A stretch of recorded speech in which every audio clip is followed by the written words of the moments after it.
ያድግና እኔ እኩል ነው ከጫካ የወጣ ነው። በልጅነት አይምሮሽ ውስጥ የምታውቂው መንፈሳዊ ዓለም ምን ነበር? እናቴና አባቴ እናቴ ላይ ባለው የዛር መንፈስ በሱ ምክንያት ተለያይተዋል። ስለዚህ ኑሯችን እናቴ ጠላ እየጠመቀች አረቄ እያወጣች ያችን እየሸጠች ነው ቤት ኪራይ እየከፈለች የምንኖረው። መስዋዕት አለ። 3 አይነት መንፈስ ነኝ ነው የሚለው እና ለሶስቱም ነው ግብር የሚሰጠው። በተለይ በዘመን መለወጫ ዳር ሚካኤል እንኳን አይደለም ለሱ ምን ገብረው ምን ኖርበት ምን በላው ምን ጠጣ እንኳን የለንም። እሱ ደግሞ የሚፈልገውን ነገር ካላገኘ መከራውን ነው የሚያሳያት። እሱ ራሱ መንፈሱ እኔን ፈረሴ ነው የሚለኝ። ምን ነበር አንደርስታንዲንግሽ? የምታውቂው ያንን የጨለማ ዓለም ነው። ከዛ ካለፈ ደግሞ የኦርቶዶክስ ቤተክርስቲያንን ልምምድ ነበርና መከራው የቱ ጋር ጀመረ? ዳንኩበት ጊዜ ጀምሮ ነው። ከዛ በኋላ በከተማ ያለው ሰው ሁሉ በእኔ ላይ ተነሳ። የሃይማኖት መሪዎች ተነሱ። ባለችበት ትያዝም ትገደልም ተብዬ ከ1 ዓመት ከ5 ወር በኋላ የደርግ መንግስት ተነሳብኝ። ዝብደነቱ ምን አለ ዛሬ የመጨረሻ ቢያደርግልኝ ብሞት በጣም ነበር የምመኘው መሞትን እና እኔን የሚያድን እኔን የሚታደግ ሌላ ዓለም እንዳለ በጣም ገብቶኛል። ከዛ በኋላ ያንን ኑሮ ምድር ላይ መኖር አልፈለግኩት። ያንን ውስጥ ያለው ኑሮ መኖር ፈልገው ግን እንዴት አላቅም።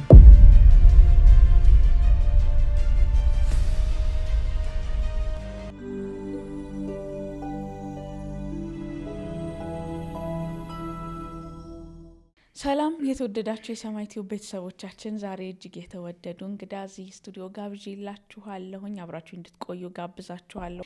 ፓስተር ስንታየው መንግስቴ ይባላሉ። በጎጃም ክፍለ ሀገር በመተከል አውራጃ በቻግኒ ወረዳ የተወለዱ እግዚአብሔር ከዛ ወቅት ጀምሮ ዘለግ ላሉ ዓመታት በጌታ ቤት በተለያየ መንገድ የረዳቸው ያገዛቸው ከ50 ዓመት ያላነሰ የክርስትናን መንገድ ሊያካፍሉን እዚህ ስቱዲዮ ያለው ማዳኑ ይወራ የሚል መጽሐፍም አላቸው። እዛ ላይ የእግዚአብሔርን ማዳን የክርስትናውን መንገድ ሁሉ ታሪካቸውን ሰንደውልናል። መጽሐፉ እንድታነቡት ጋብዛችኋለሁ። ማዳኑን ደግሞ ልናወራ እዚህ ተገናኝተናል። ፓስተር እንኳን ደህና መጣሽ። እንኳን ደህና ቆይሽ። ተመልካቾቼ ከተቆጡኝ ግን ተፈቅዶልኝ ነው አንቺ ማለት አይቆጥሽ እንዳትይ ተብዬ ነው። አንዳንዴ እንትን ያደርጋሉ። እንዴት አንቺ ትያለሽ ያለ ተመልካች ይቆጣል። አይ እኔ ፈቃደኛ ነኝ። አንቺ ብባል ነው የምመርጠው። የቅርበት ነው የፍቅር ነው። እንኳን ደህና መጣሽ ፓስተር። ማዳኑ ይወራ በሚለው መጽሐፍ ውስጥ የእግዚአብሔርን ብዙ ማዳን ከልጅነት ጀምሮ የተከፈሉ መንገዶችን እኔ ለማየት እድል አግኝቻለሁ መጽሐፉን ቅድሚያ ስላገኘው። ዛሬ ደግሞ ተመልካቾቻችን ከ50 ዓመት ያላነሰውን የክርስትና መንገድ የእግዚአብሔርን ማዳን ዛሬም ማዳኑን እናወራለን። ዛሬ ያለውን አገልግሎትም ታካፊናለሽ። እስቲ ከ50 ዓመቱ መጀመሪያ ወደ ኋላ ልውሰድሽ እና በዛ ጨቅላነት እድሜ ጌታ እንዴት ወደ አንቺ እንደመጣ አንቺና ቤተሰቦችሽ የነበራችሁበት ሁኔታ፣ ከዛ ውስጥ ጌታ ብርሃኑን እንዴት እንዳበራልሽ በተወሰነ እናንሳ። በመጀመሪያ ይህንን ሚዲያ እግዚአብሔር ስለሰጠን እና እናንተን ደግሞ ስለሰጠን ስለ ፍጹም ስጦታው እግዚአብሔርን አመሰግናለሁ። እንደገና ይህን እድል ደግሞ ጌታ እንደገና ስለሰጠኝ ስለ ምሕረቱ፣ ስለ ቸርነቱ፣ ስለ ጥበቃው፣ ስለ ማዳኑ፣ ስለ ርኅራኄው፣ ስለ ፍቅሩ ጌታን አከብረዋለሁ በጣም። ምክንያቱም የሁላችን የመኖር ምክንያት እሱ ብቻ ነው። ሌላው ወደ ጠየቅሽኝ ጥያቄ እሄዳለሁ። በተለያየ ስፍራም ይህን እድል አግኝቼ ይህንኑ የእግዚአብሔርን ስራ ተናግሬያለሁ። ግን የማልጠግበው ነገር ቢኖር ደህንነቴን መናገር ነው። ምክንያቱም የደህንነቴ መሰረት ጌታ ነው እና ለመኖሬም ለደህንነቴ ብቻ አይደለም ጌታ የመኖሬም ምክንያት ነው ለኔ። ይሄ ገብቶኛል እና ያው ሰው ሁሉ ወደ ጌታ ሲመጣ እግዚአብሔር የተጠቀመበት የራሱ መንገድ አለው። ሰዎችን ሊያገኝበት በሚችል ወደ እሱ ሊያስጠጋበት በሚችል መንገድ ነው በሰው ህይወት ውስጥ ሁሉ የመጣው። ለኔ ደግሞ ያ መንገድ ነው እና እግዚአብሔር ሁሉ ጊዜ የሚሰራ አምላክ እንደሆነ ነው የገባኝ። ሁሉ ጊዜ ሰው ፈላጊ ነው። ሁሉ ጊዜ ለሰው የሚገለጥ አምላክ ነው። በቃ እንደ እግዚአብሔር ለሰው የሚገለጥ አምላክ የለም ብዬ አስባለሁ።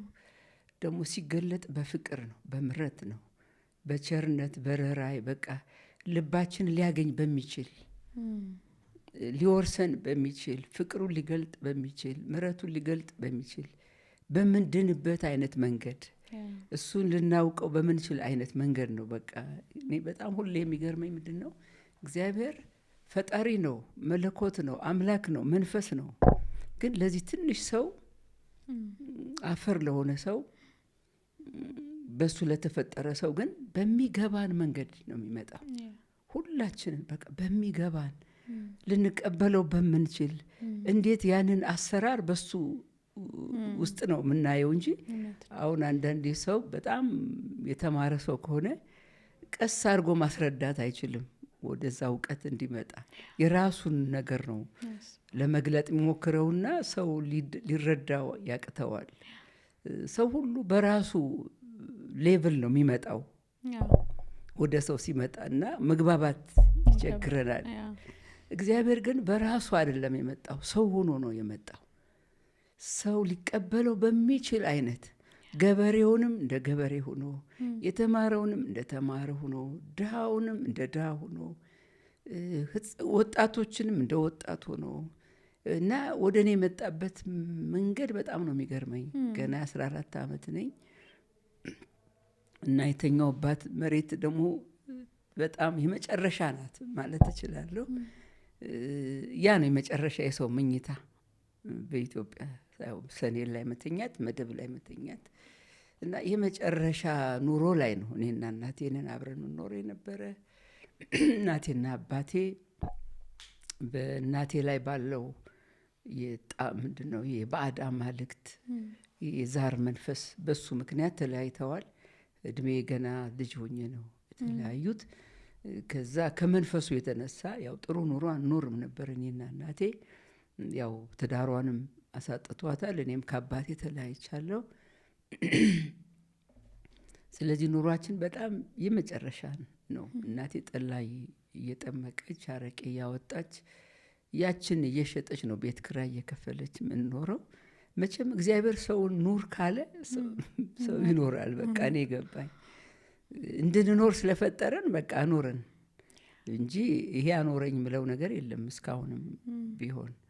እና በዛ ኑሮ እየኖር ኤሌመንተሪ ተማሪ ነበርኩኝ እና እንደ ልማዴ የተሰጠኝን የቤት ስራ ሆምወርክ ሰርቼ ደብተሬን አጥፌ ልክ ልተኛ ስል ነው ቤታችን ውስጥ የማላቀው።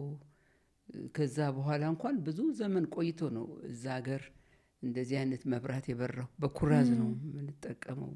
ጋዝ ያለችባት ትንሽ በክር እንትን ያለች ጠርሙስ የምታክል ነገር እሷ በርታ ነው እንግዲህ ለቤት ሁሉ የምትሆነው ትንሿ መብራት።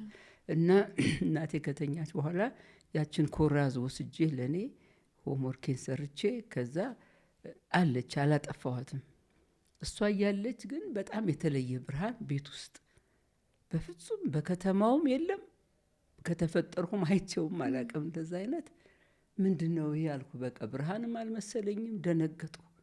በዛ ውስጥ ብርሃኑን እያየሁ ነው ጌታ በመስቀል ላይ ሆኖ እየተሰቃየ ቁስል ብቻ ሆኖ ደምቶ እየተጣጣረ ነው ወደ እኔ መጥቶ ያይኝ ነበር። በቃ አይኑ ባይኔ ላይ ነበር።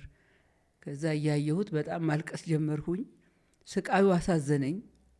እውነት ለመናገር ለማን ነው የሚለው ነገር እንትን አላለኝም ነበር በጊዜው። የሱ መሰቃየት ነው ሰው እንዲሰቃያል ወይ ብዬ በቃ እና እየቆየ ግን ውስጥ የገባ እና ማልቀሴን ቀጠልሁኝ። እሱም ያለማቋረጥ ያይኛል። በጣም በፍቅር አይን ያይኛል፣ እየራራ ያይኛል። ስቃዩ አልፎ ወደ ልቤ ገባ። ልቤ ውስጥ አገኘሁት ያን የፍቅር ስቃይ እና እኔ ማልቀስ ጀመርኩ። ለብዙ ሰዓት አልተለየኝም።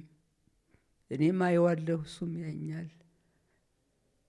ከዛ እንጃ ምናልባት ሰዓት የለኝም እንደው 3 ሰዓት 4 ሰዓት ቆይቷል እያየሁት። ከዛ ያለ ማቋረጥ ዝም ብሎ እምባዬ በደረቴ ፈስ ነበረ እና በጨረሻ ቤቱ ወደ ኖርማል መጣ። የኔ ህይወት ግን ከዛ በኋላ ቀጠለ በዛ ባየሁት ነገር እና ዝም ብዬ ያለማቋረጥ ማልቀስ ጀመርኩ። ከውስጤ መጥፋት አልቻለም።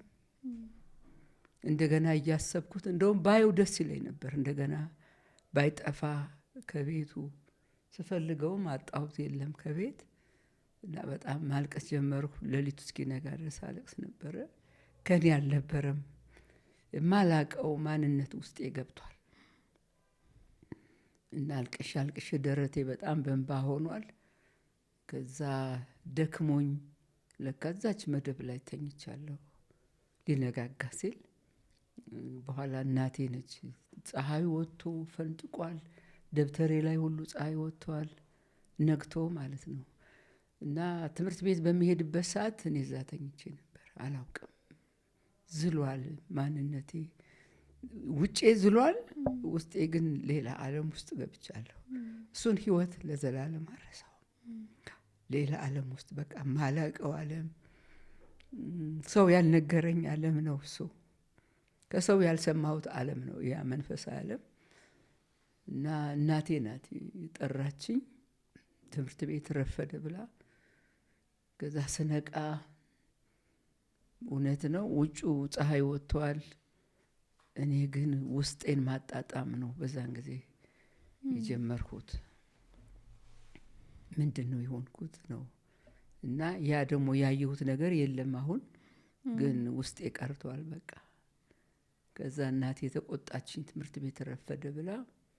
ደብተሬን ሰብስቤ ባልሄድ እወዳለሁ፣ አልፈልገውም መሄድ ከውስጥ የተነሳ በቃ። አሁን ከዛን ጊዜ ጀምሮ ራሴን ማዘዝ አልቻልኩም፣ እንደፈለግኩ መሆን አልቻልኩም። እውነት ለመናገር አልፈልገውም። እንደው ልጅ ሆኜ በእናቴ ስር ሆኜ እንጂ ከዛ በኋላ ያንን ኑሮ ምድር ላይ መኖርም አልፈለግኩት። ያንን ውስጥ ያለው ኑሮ ነው መኖር የምፈልገው። ግን እንዴት አላቅም ያንን ኑሮ እንደምኖር። ብቻ ደብተሬን ይዤ ትምህርት ቤት ሄድኩ። ትምህርት ቤት ያልጠበቅኩት ነገር ገጠመኝ። ጓደኞቼ ጋር ሰላም ለማለት እንደ ድሮ ስቀጥል እንዳትቀርቢን አሉኝ እና ለምን እንዳሉኝ አላውቅም ነበረ። ከዛ እኔ እኮ ምንድን ነው ስላቸው ፊትሽ ያስፈራል እንዳትቀርቢን አሉኝ። እና እኔ ስለ ፊቴ የማውቀው ነገር የለም፣ ስለ ውስጤ ግን በጣም ገብቶኛል። የገባኝ ነገር አለና በቃ አልገባኝም።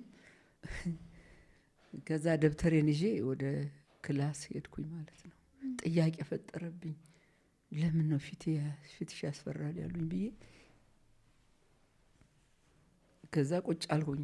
ያው መደበኛ መቀመጫዬ ላይ ተማሪዎች ሁሉ በቃ የሚያዩኝ ነገር እንደ ድሮ አይደለም እና ብቸኝነት በጣም ከዛን ቀን ጀምሮ ተሰማኝ እና የሚያስቀርበኝ አጣሁ። እንግዲህ አስተማሪው ምንም ሊያደርጉኝ አይችሉም። ያው በየሳብጀክቱ እየመጡ የሚያስተምሩ ግን ለእኔ ጥያቄ ፈጠረብኝ።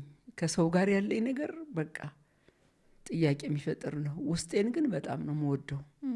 ግድ የለኝም ባይቀበሉኝ። በጣም የሚገርመው አሁን ይሄንን ሰው ላያምን ይችላል። ለእኔ ግን ግድ የለኝም። ቢገሉኝ ግድ የለኝም፣ ቢያኖሩኝ ግድ የለኝም። በቃ ከሰው ጋር ያለኝ ነገር እዛ ላይ ነው ያበቃው እና ያው በዚህ አይነት ነው ወደ ጌታ። ምናልባት ትንሽ ወደ ኋላ መለስ ስላደርግሽና ፓስተርዬ ይሄኛውን መንፈስ ይሄንን ክርስትና ይሄንን ዓለም በደንብ ከማንሳታችን በፊት አንቺ በልጅነት አይምሮሽ ውስጥ የምታውቂው መንፈሳዊ ዓለም ምን ነበር? ቤት ውስጥ የምታየው መንፈሳዊ ነገር ምን ነበረ?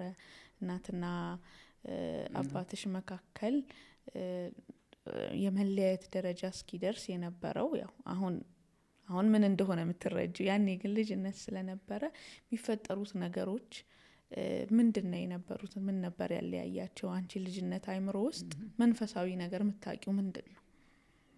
አዎ አንደኛ ሁለት ነገር ነው ማቀው። አንደኛ እኛ ባክግራውንዳችን ያው ከወላጅም የሃይማኖት ሰዎች ነን።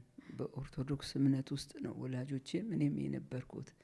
ያ እንዳለ ሆኖ ግን ሌላ መንፈስ ግን ቤቱን ይገዛው ነበር። ይሄ ባዕድ መንፈስ እናቴ ላይ ያለው ከባድ ነበር።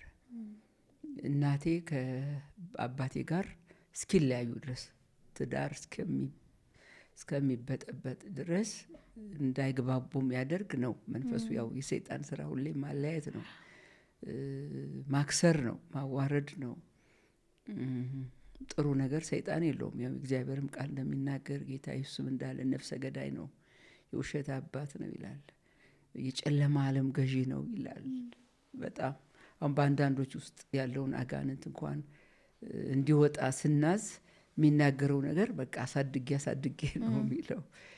ጨካኝ እንደሆነ ነው፣ ገላታለሁ ነው የሚለው አይደለ? ነፍሰ ገዳይ ነው እና መንፈስንም ይገላል፣ ስጋንም እንደገና ደግሞ ኑሮንም ያከስራል። ስለዚህ ያንን ህይወት ነበር የምንኖረው። ያው አባትና እናቴ የተለያዩ፣ ከዛ እኔና እናቴ የምንኖረው ኑሮ ደግሞ ያው ታናሽ ወንድም አለኝ። ታናሽ ወንድሜ ከአባቴ ጋር በእንጀራ እናት ነበር የሚኖረው። አልፎ አልፎ ነው ወደኛ ቤት የሚመጣው እና ሁል ጊዜ ኪሳራ ነው። የሚገርመው በየአመቱ ያው የሚከፈልለት እንትን አለ፣ መስዋዕት አለ እና 3 አይነት መንፈስ ነኝ ነው የሚለው እና ለሶስቱም ነው ግብር የሚሰጠው። በተለይ በዘመን መለወጫ ህዳር፣ ሚካኤል እነዚህ በዓላትን አስመርኩዞ ነው የሚጠቀመው ሰይጣን። ያው ሁል ጊዜም ሰይጣን ሃይማኖትን አስታኮ ነው የሚሰራው እና ስለዚህ በቃ በዛ ስም ነው ሁል ጊዜ። እና ለእናቴ በጣም ማዝንላት፣ ገቢ የለንም እኛ እንኳን አይደለም ለሱ ምን ገብረው ምን ኖርበት ምን በላው ምን ጠጣ እንኳን የለንም። እሱ ደግሞ የሚፈልገውን ነገር ካላገኘ መከራውን ነው የሚያሳያት እሷን። እሱ ነው ሁሌ የሚያሳዝነኝ ነበር በጣም። እና የሚገርመው እግዚአብሔርን ምስክር አድርጌ ነው የምናገረው፣ ሁል ጊዜ እኛንም ያድነን የለም ወይ ነው ምለው ነበር። እኔና እናቴን ያድን የለም በዛ እድሜ ማለት ነው። ግን ከዛም በፊት ነው ስለ ጽድቅ መራብ የጀመርኩት። ይገርማል። 9 ዓመት ሆኖኝ በቃ የነፍሴ ነገር በጣም ያሳስበኝ ነበር። መጽሐፉ ላይ እያየው ነበረ።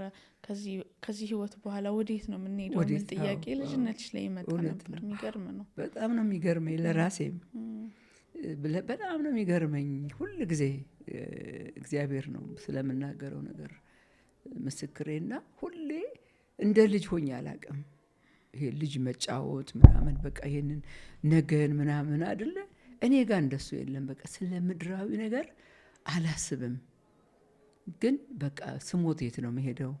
በ9 ዓመቴ እና እናቴን ነው የምጠይቃት፣ እማማ ስንሞት የት ነው የምንሄደው? እንደገና ደግሞ ስላለው የአምልኮ ስርዓት እንትኑ ምን ሄደው ቸርች ለእናትሽ ስቃይ ስለሆነ ጥላቻ አድሮብሽ ነበር። በጣም ጥላቻ አለብኝና ማነው ምንድነው በቃ እሷም ከዛ እንድትድን ነው የምፈልገው። ትክክለኛውን ነገር ደግሞ ነፍሴ ትፈልግ ነበር፣ አረካም ነበር። አሁን ራሱ ሳስብ ጌታ ባያገኘኝ ኖሮ ነፍሴ ባታርፍ፣ እኔ ነኝ የነፍሴን ጭንቀት ማቀው። በዛ እድሜ እጨነቃለሁ። ይገርምሻል። እንግዲያው በዛ እድሜ ያላቅም። ምናልባት ያው የእግዚአብሔርን ቃል እንደሚናገር የውርስ ኃጢአት ይኖርብኛል ከአዳም እንጂ እንደው በራሴ የምሰራው ኃጢአት የለም። ግን በጣም ነው የምጨነቀው ነበር። ነፍሴን በጣም ደግሞ ሌላ ምንድነው ራሱ መንፈሱ እኔን ፈረሴ ነው የሚለኝ። እኔ ደግሞ በጣም እናደዳለሁ። ያንተ ፈረስ አይደለሁም ነበር ምለው በዛ እድሜ። ከትምህርት ቤት እንኳን ጓደኞቿ ያመጡኛል ሲነሳባት ዛሩ ከትምህርት ቤት በቃ ሌላ ሰው ስለሌላት አምጡልኝ ነው ሚላቸውና እኔን ነው የሚወስዱኝ። መጥተው ከትምህርት ቤት ክላስ ቁጭ ብዬ እየተማርኩ ትፈለጋለች ተብዬ እሄዳለሁ። በጣም እየተናደዱ፣ አንደኛ ከትምህርት እንትን ይለኛል፣ ሁለተኛ ደግሞ እኔ ኃላፊነት መውሰድ አልችልም፣ ሶስተኛ ደግሞ አላምንበትም። ውስጤ በጭራሽ አያምንበትም። እና አረ ይገልሻል ይሉኛል። የሚገለኝ መድኃኔዓለም ነው፣ የሚያድነኝ መድኃኔዓለም ነው እላለሁ። ታቦቱ መድኃኔዓለም ነው የሚባለው እኛ ሀገርና ይገርመኛል። እግዚአብሔር ራሱ ከመጀመሪያው ልቤን ወስዶት ነበር በጣም ከመጀመሪያው ነው እኔ። እና በዛ እድሜ እንግዲህ መንፈሳዊ ዓለምን እንትን ማለት መገናኘት በጣም ነው የሚገርመው። እና ውስጤ በቃ እንትን እያለ ነበር። እና እናቴንም ጠይቃታለሁ፣ ማን ነው እውነተኛ አምላክ? እና የሚሰሩት ስራ ደግሞ አልወደውም። ከዛ ከቸርች መጥተው ሀሜት አለ ተሰብስበው እናቶች በቃ ከሌ እንዲህ የሚሉት እና እሱን ሁሉ ቁጭ ብዬ እኮንናቸዋለሁ። በቃ አሁን ከዛ መጥተው ነው እንደሚያደርጉት። በዛ እድሜ እኮ ነው 10 ዓመት 11 ዓመት። በእውነት ነው የምልሽ በጣም ነው የሚገርመኝ ለራሴ።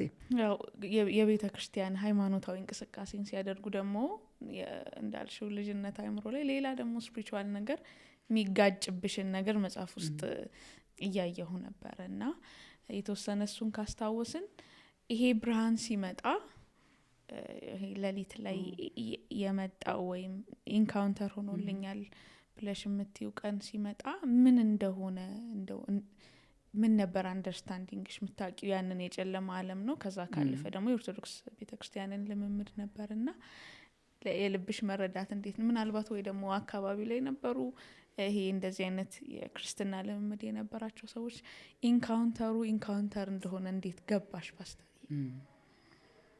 እኔ ቅድም እንዳልኩት ይሄ መንፈሳዊ ዓለም በጣም ለሰው የምታስረጀዋል። እኔ ሲገባኝ እድሜም አይወስነውም በእኔ እንደመጣው አይነት ሳየው። ምክንያቱም እንዳልኩሽ ነው በ9 ዓመት ሰው ስለ ነፍሱ አይደለም ስለ ስጋው ስለ ኑሮ እንኳን የማሰብ አቅም የለውም፣ እድሜው አይፈቅድም። እና አሁን ይሄን ነው ለሰው ማስረዳት የሚከብደኝ። ግን ለእኔ ምን ቀረልኝ? ነፍስ እድሜ የላትም፣ በእድሜ አትወሰንም ነፍስ።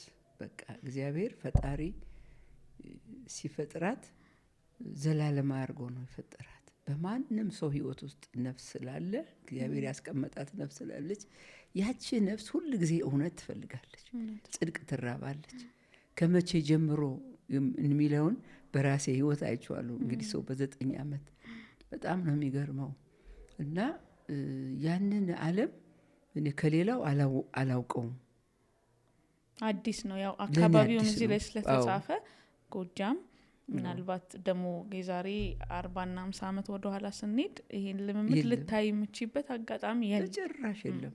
አላውቀውም። ከሰው አንድም ጥያቄ የፈጠረብኝ እሱ ነው። ወደዚህ ጋር ስመጣ ወደ ሃይማኖትም የለም እነሱም የለም እንደዚህ አይነት ሰው እኛ መካከል የለም። ከየት አመጣሽው ነው በኋላ ጥያቄው ራሱ።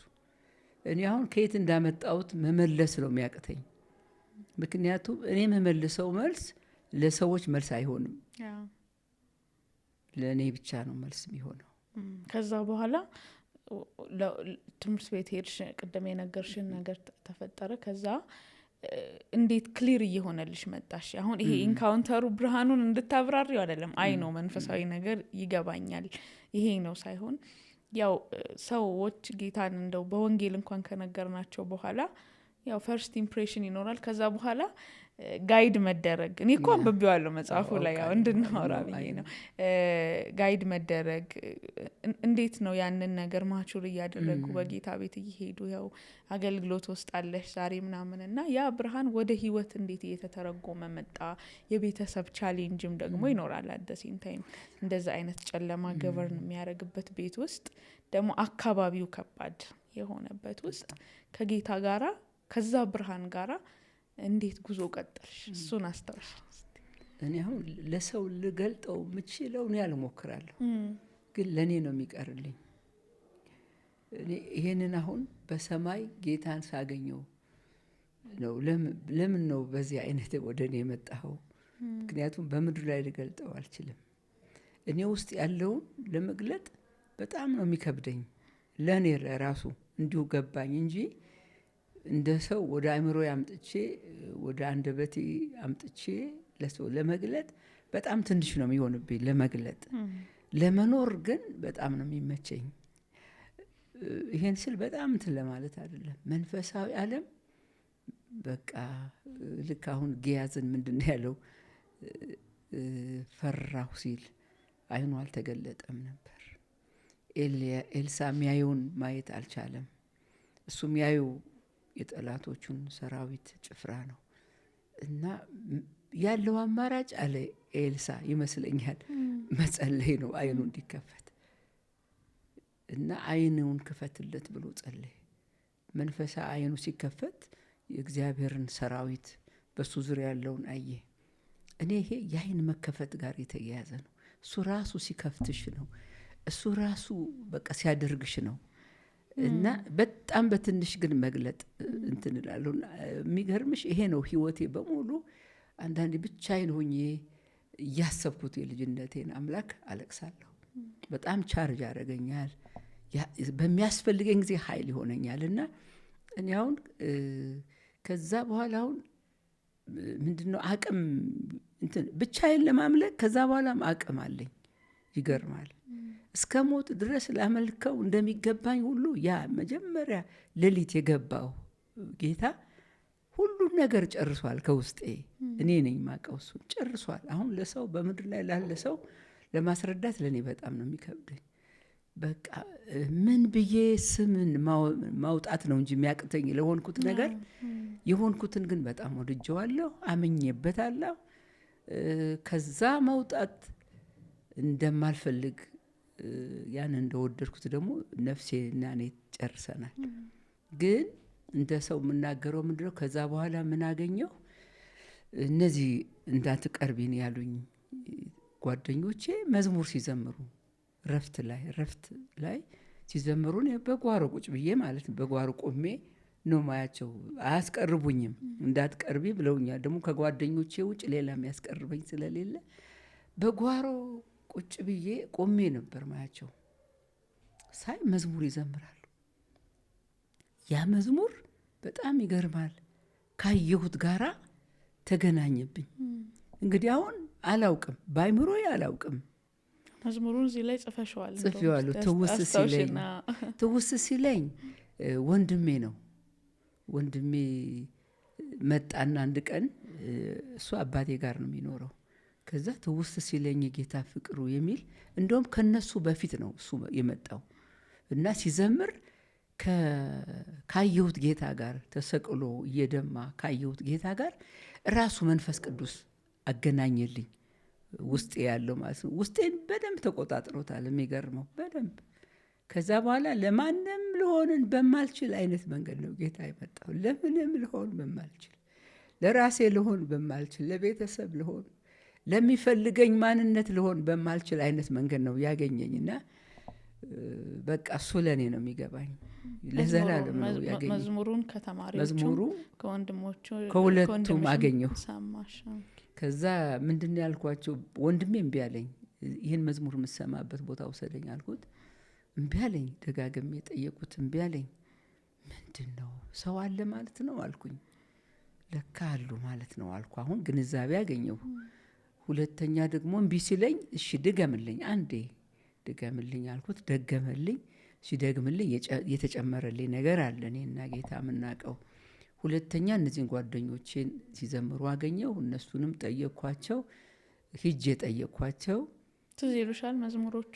መዝሙሩ የነሱ ትዝ አይለኝም፣ ግን አንዱን ማስታውሰው ዋለ ስንቱ ያቀን ፍርድ ነው ለእኔ የሚል ኋላ ስቆይ ድባጥ የሚባል ሀገር አባቴ ለስራ ተዛውሮ ሄዶ እዛ ሄድኩ ማለት ነው። እዛ ሲሄድ ለካስ ሚሽነሪዎች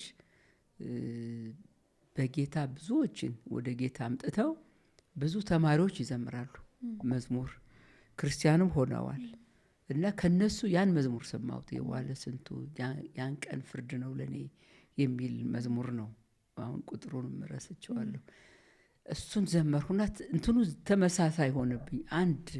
አንድ ሀሳብ ላይ ነው መዝሙሩን ያገኘሁት። እና እሺ መዘመር ትፈልጊያለሽ አሉኝ። አይ መዘመር አለም ጥያቄ አለኝ፣ ለእኔ ብዙ ጥያቄ አለኝ እና የሚመልስልኝ እነሱ እንደማይመልሱልኝ አውቄያለሁ። የሚገርመው አሁን እሱን እንዴት አወቅሽ ብትኝ አላውቅም። ተማሪዎቹ እንደማይመልሱት ግን የሆነ ደግሞ ሰው ፈልገሻል። ሰው ፈለግኩኝና አዎ፣ እና እነሱም ከሌላ ሰው እንደሰሙት ገብቶኛል። የእነሱ ህይወት የሚገርመው አሁን እነሱ አሁን በአሁኑ መረዳቴ የክርስትና ህይወት እንደሌላቸው አውቄያለሁ።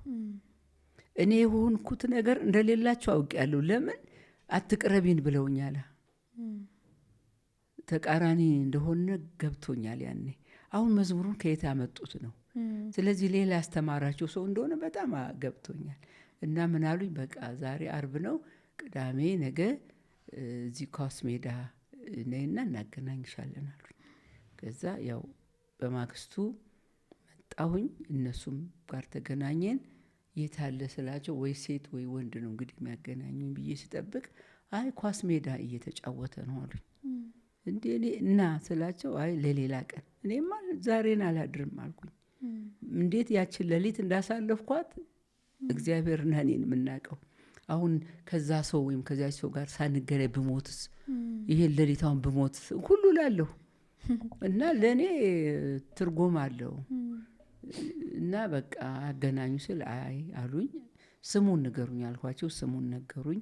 ገብቼ ሜዳ ውስጥ ጠራሁት በነገሩኝ ስም መሰረት። ከዛ አያውቀኝም አላውቀውም። ሲመጣ ነው እንግዲህ ያን ስም የወከለ እሱ እንደሆነ ያወቅኩትና የኔት ምን ነው አለኝ። አያውቀኝማ።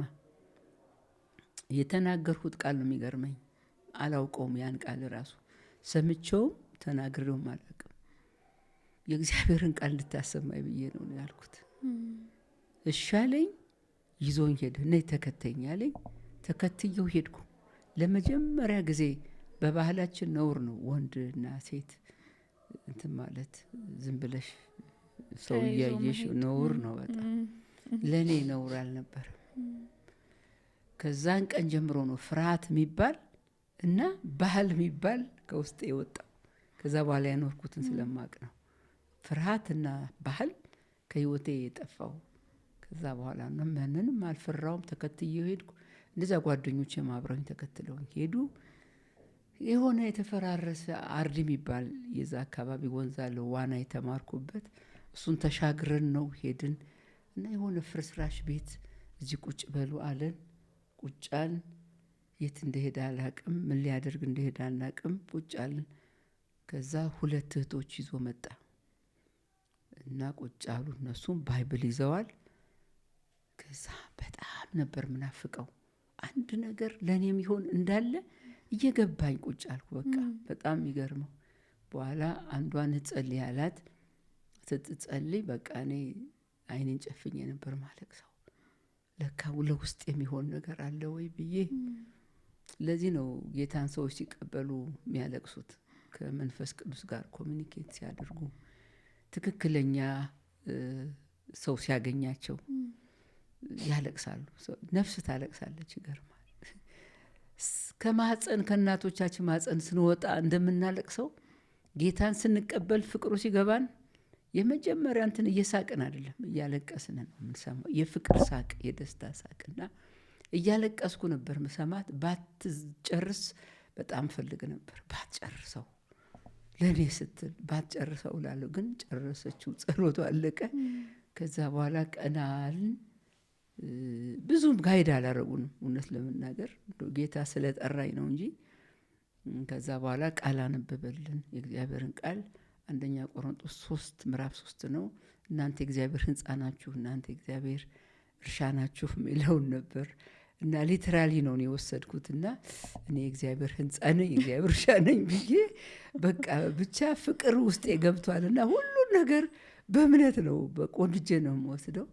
በኋላ አለቀ አለን፣ ቃሉ አለቀ። እና አሁን እኛ በጸሎት ነው አልምንዘጋው፣ በጸሎትም አልዘጉትም እንግዲህ አላውቅም። ከዛ በቃ አለቀ ማለት ነው አልኩኝ። እኔ እንዲያልቅም አልፈለግኩም።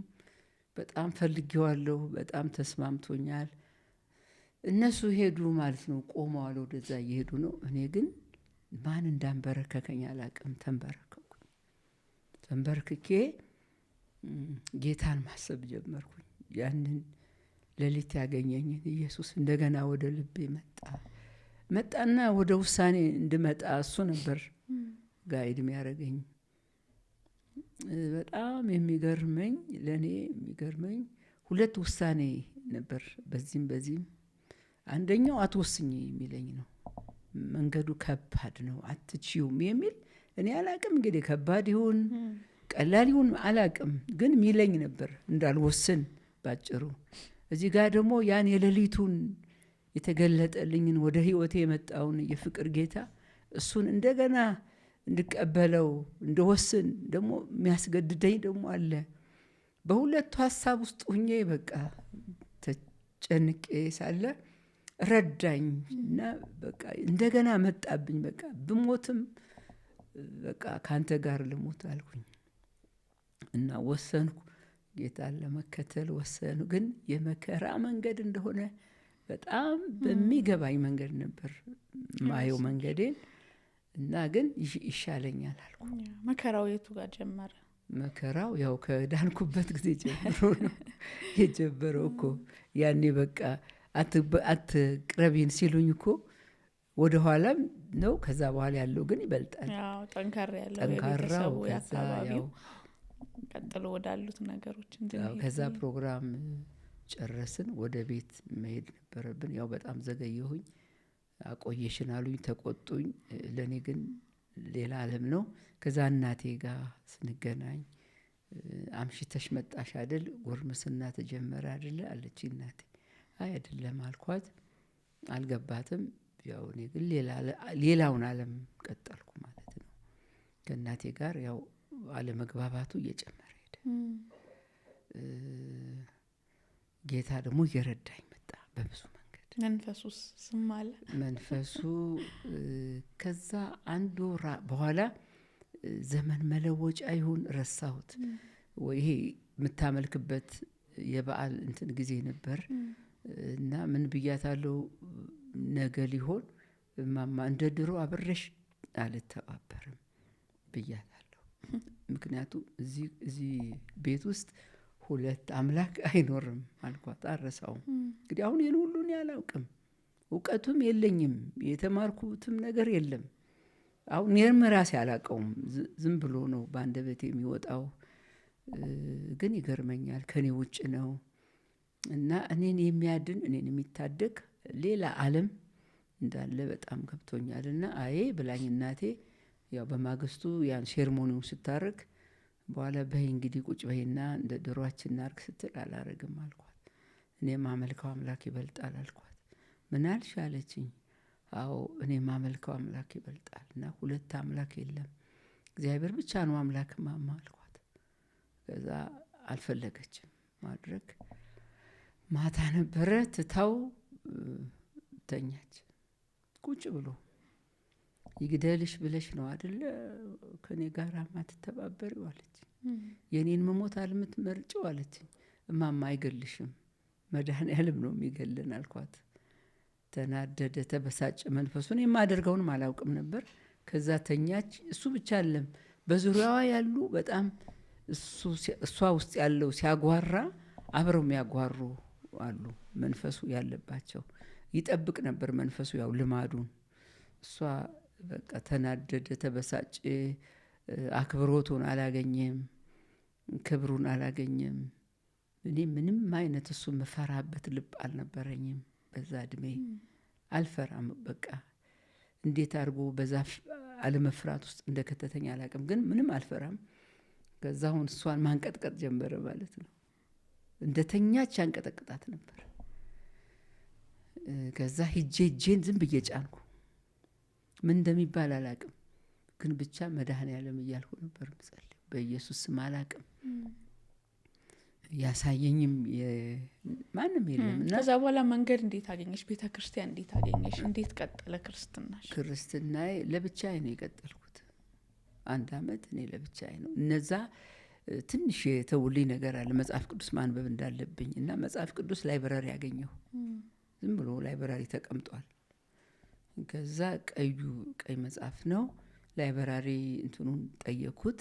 1 ሳምንት ስጠኝ ላነበው ብዬ እንደ ማንኛውም መጽሐፍ ስጠይቀው ራሱ አልወደደም። ለካሱ ያውቃል። ይሄ በመንፈስ ይሄ የሰይጣንን እንትን ምናምን ያላቅም። እኔ አሁን በጌታ እንደሆንኩ አላቅም፣ ሌላው በዓለም እንደሆነ አላውቅም። ዝም ብዬ የሆንኩትን ነው። እና ያን መጽሐፍ እነሱ ጋር ስላየው ይህን መጽሐፍ ልውሰደው ስለው ምን ልትሆኝ ነው አለኝ። ኧረ እኔ ምንም አልሆንም አልኩት። ግን ስትለወጪ በጣም ይገርማል። አንቺ ባትናገሪም መለወጥሽ ይናገራል። እኔ ይገባኝ፣ አንድ ሰው ሲለወጥ መለወጡ በራሱ ይናገራል።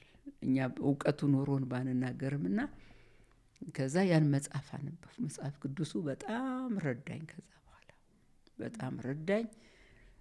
ለአንድ ሳምንት ነው የወሰድኩት። ለአንድ ሳምንት እንግዲህ መጽሐፍ ቅዱስ አስጠኚ ሳይኖርሽ ሚመራሽ ሳይኖር ልክ ሐዋርያት ሥራ ምዕራፍ 8 ላይ ጃንደረባው እንዳለው ሚመራኝ ሳይኖር እንዳለው እኔም ጌታ ግን በሚገርም አይነት እያስተማረኝ ውስጥ የገባ በቃ ጉልበት ሆነኝ፣ አቅም ሆነኝ፣ ኃይል ሆነኝ።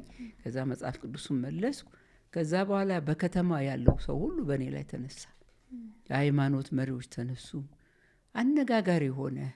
ከዛ መጨረሻ ላይ ዲሬክተሩ ጠራኝ እና ምን እየሆንሽ ነው አለኝ። እኔ ምን እየሆንኩ እንደሆነ አላውቅም አልኩት። ምን ሆንኩኝ? ምንም ያደረኩት ነገር የለም እኮ መለወጤም ደግሞ ለራሴ ነው የተለወጡ፣ ለእኔ ነው የሚገባኝ እንጂ ከሰው ጋር ያለኝን ነገር እድሜም አይፈቅድማ። እና ያው ሰዎች አገለሉኝ እንጂ እኔ ሰዎችን አላገለልኳቸውም። አላውቅም ከምን መለየት እንዳለብኝ ከምን ስለማላቅ አልኩት። አንቺ ግን አንድ ትዝ ይለኛል ሀረር ምንድነው መምህራን ማሰልጠኛ ሳለሁ 3 ነበሩ። እነሱን ነው የምትመስዩ አለኝ። ነበሩ? አዎ። ምንድን ናቸው ስለው ምቀልድ መሰለው። ከዛ ጴንጤ ናቸው አለኝ። ጴንጤ ምንድን ነው ስለው ጴንጤማ ሃይማኖት ነው። ከዛ በኋላ ነው ጴንጤ። እነዛም አሁን አልነገሩኝም። አላቅም ምን እንደሆኑም አላቅም። የነገሩኝም ነገር የለም። እንደው እግዚአብሔር በቃ ሰውም አለ ሌላይ ነው። ከዛ ብቻ ተጠንቀቂ አለኝ። እኔ ከምን እንደምንጠነቀቅም አላቅም። መሆነውንም እሱ ነው የሚያደርገኝ። እኔ እንዲህ ልሁን ብዬም አይደለም። ከዛ ግን 1 አመት ቆየሁ እዛ ከተማ ውስጥ። አባቴም አልወደደም። ያው ከህብረተሰቡም የሚመጣበት ጫና አለ። ከዛ ሁለተኛ አባቴ ብለሽ እንዳትጠሪኝ አለኝ። በቃ እሺ አልኩ። እንግዲህ አትጥሪኝ አባትሽ አይደለሁም ሲለኝ ምን እላለሁ? እሺ አልኩኝ። ከዛ ደግሞ እንደገና ወደ ሌላ ውሳኔ ደግሞ መጣ እንትን አለኝ። ይሄን ሃይማኖት ብታዩ ይሻላል፣ ምክንያቱም ከሰው ጋር አያኖርም። እዚህ ሲወርድ ሲዋረድ ተከብሮ ያለ የአባቶቻችን ሃይማኖት አለኝ። እኔ እኮ ከዚህ አልወጣሁም። እውነት ለመናገር እኔ እኮ አሁን ሌላ ሃይማኖት ውስጥ አልገባሁም፣ አላውቀውም። እኔ የጨነቀኝ ነገር ምን እንደሆንኩ አላውቅም። የሚነግረኝም ሰው ነው የምፈልገው እና ከዚህ አልወጣም ከኦርቶዶክስ። አይ አይደለም አሉ። ያው ሁሉም የሚሉኝ ኦርቶዶክስ አይደለሽም ነው የሚሉኝ። እና ከዛ ያው ራሱ ነው እንግዲህ የረዳኝ የመራኝ አላቅም።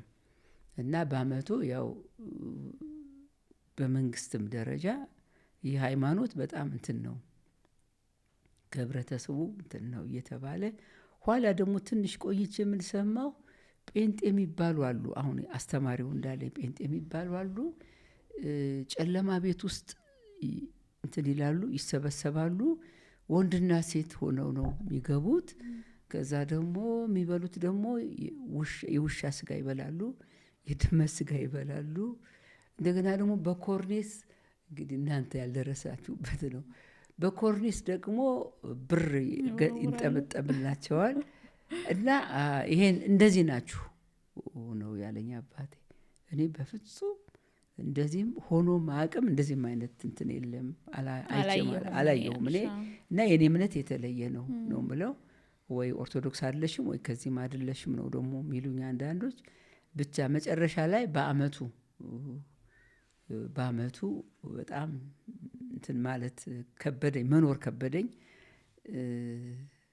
እና በመሀል እናቴ ደግሞ ሃይ ስኩል ጨረስኩ ማለት ነው። ሃይ ስኩል አልጨረስኩም፣ 8ኛ ክፍል ጨረስኩ። ዳንግላ ወደሚባል ሀገር ሄድኩኝ፣ ገላገለኝ። ከዛ ሄድኩኝ፣ እዛ ክርስቲያኖችን አገኘሁ። ጴንጤ የሚባለው ያው በግልጽ ነው፣ ትንሽ ነው ሰው፣ አታስቀርቧቸው ምናምን ሲባል እንትን ያለሽ። እንደገና ደግሞ ሚሽነሪዎች አሉ እዛ፣ ጥሩ ነው። ድባጢ ዳንግላ የሚባል ሀገር ጎጃም ውስጥ ሚሽነሪዎች ነበሩ። ጥሩ መሰረት ጥለው ነው የሄዱት እና ያ ይታወቃል። ስለዚህ እግዚአብሔር አገናኘኝ ከክርስቲያኖች ጋር። በጣም በቃ ህይወታቸው ምሳሌ ሆነኝ። በረታሁ በጣም እዛ ቀጠልሁ ማለት ነው። ከክርስቲያኖች ጋር እውነተኛውን ህይወት መኖር ጀመርኩኝ። እግዚአብሔር ይመስገን በዛ ጌታ ረዳኝ።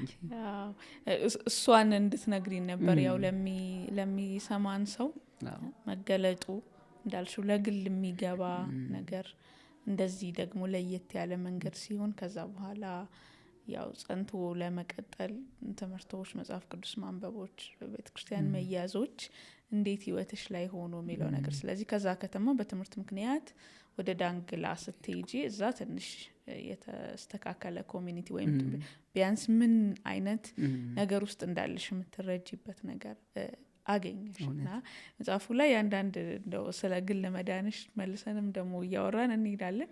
ደስ የሚሉ ስቶሪዎችና የማስታወስ ችሎታሽን በጣም ፓስተር እንዴት አስታውሳው ነው የምላቸውን ነገሮች እዛ ጎጃም ላይ ይፈጠሩ የነበሩ ነገሮችን ትጽፊ ነበር እና እሷን ትንሽ እናንሳ።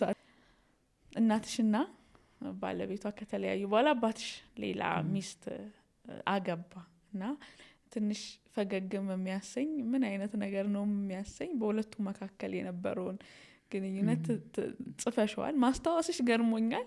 እንዴትስ እንደዛ ሆኑ ብያለሁና ትንሽ ንገሪን እሱን። እሱ ለኔም ይገርመኛል። ለምን ከባህልም ውጭ ነው፣ ከአካባቢውም አይቻላቅም የሁለቱ ፍቅር።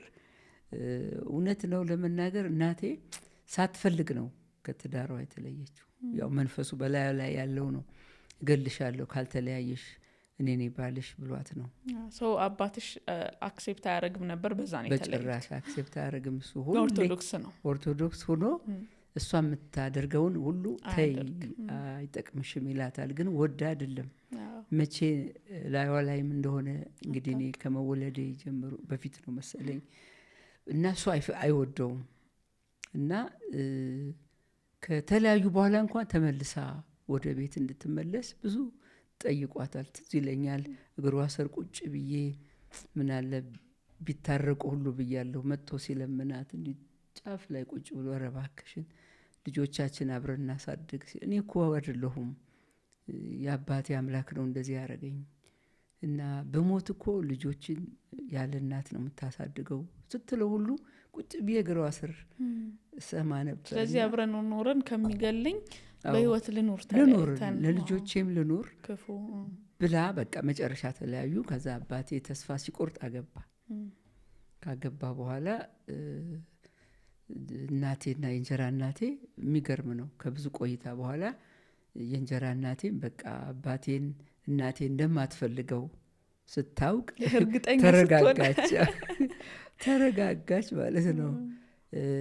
ከዛ በኋላ እንደውም በዓል ሲሆን እናቴን እየጋበዘቻት እሷ መጣ ነው ይዛት የምትሄደው ወደ ቤት እና በመሀል ገበያ አለ እና ብዙ ሰው የሚያያቸው ቦታ አለ። ተያይዘው ሲሄዱ ወደ ቤት በጣም ነው ሰው የሚገርመው። ምክንያቱም ሌላው እኮ አንዱ ለአንዱ መድኃኒት ነው የሚሰጥ ከቅናት የተነሳ። እነሱ ግን ተስማምተው ነው። እናቴ ካልሄደች ራሱ የእንጀራ እናቴ እንኳን እንትን በግ ምናምን አይታረድም። እመይቴ ይምጡ ነው የሚባለው። እቃ ሲወድቅ የሚል አይቻለሁ ነው ላይ እናቴ እቃ ሲወድቅባት ያን በጌታ ሳትሆን ማለት ነው እብስቴ ነው የምትለው እና ያንን ያክል በቃ በልቧ ነበረች። እና ይሄ ከባህላችን ውጭ ነው፣ አይቼም አላቅም። እና የሚገርም ፍቅር ነው በጣም የነበራቸው፣ አስደናቂ። እንደው በታሪክ በትልቁም ነገር መካከል ሳነብ ፈገግ ያሰኘኝ ነገር ስለነበረ ነው። ደስ ይላል። እውነት ነው ያነሳሁትኝ እና አስታውሰሽ መጽሐፍሽም ገርሞኛል። ያው ስለ እግዚአብሔር ማዳን መንፈሳዊ ነገር ነው እየጻፍሽ ያለው እና ግን ይህን ስቶሪ ያስገብተሽው ፈገግ አሰኝቶ የነበረ ተመልካቾችን ፈገግ ይበሉ ብዬ እኔም እንደሱ ነው። ምክንያቱም ስትጽፊ ያው እንደ ሰውም ትጽፊያለሽ፣ እንደ መንፈሳዊ ሰው ትጽፊያለሽ። ምክንያቱም መንፈሳዊ መልአክ ብቻ አይደለንም እኛ። በራሳ ድካማችንንም ውድቀታችንም ብርታታችንም ሁሉም ነው ለሰው ትምህርት የሚሆነው። አለዛ መንፈሳዊ ነገር ብቻ ከሆነ ይከብደዋል ሰው። እንደዚህ መሆን ይቻላል እንዴ ነው የሚል ሰው ይከብደዋል። ግን ጣል ስታረጊው ከዛ በቃ የሰው ኖርማሉ ላይፍ ያለው እንቅስቃሴ እግዚአብሔር ይመስገን። እስቲ እንደዚህ እነዚህም እንዳልነው ሰዋዊ የሆኑ ነገሮችም ደግሞ በግል ያገኘሽ ጌታ እንደዚህ እያለ ህይወት ቀጠለና ምናልባት መጽሐፉን አግኝተው ያንብቡት ተመልካቾቻችን። ረጅም እንዳናደርገው ጥቂት አመታት ገፋ ላድርግና ከጌታ ጋር ከመገናኘት ባለፈ የአገልግሎት ሸክም ወይም የማገልገል ልብ ወደ ኖሮሽ ጊዜ መተን አሁን ያለውን ነገር እናነሳለን እና ዘመኑ አለ፣ ሴትነት አለ፣ ደግሞ ብዙም ግልጥ ያልሆነ ስትይን እንደነበረው ፓስተርዬ ይሄ ወንጌል ሚሽነሪ ነገረኝ ጌታ ገባኝ ምናምን ግልጥ ያላለ በግልሽ የነበሩ ልምምዶች ራሳቸው የሚፈጥሩት አለመግባባቶች አሉና አገልግሎቱ ጋር ስትመጪ ከውጭም ከውስጥም የነበረው ጫና አንቺ ጋር የነበረው ልብ ጅማሬዎችሽ እንዴት ነበሩ?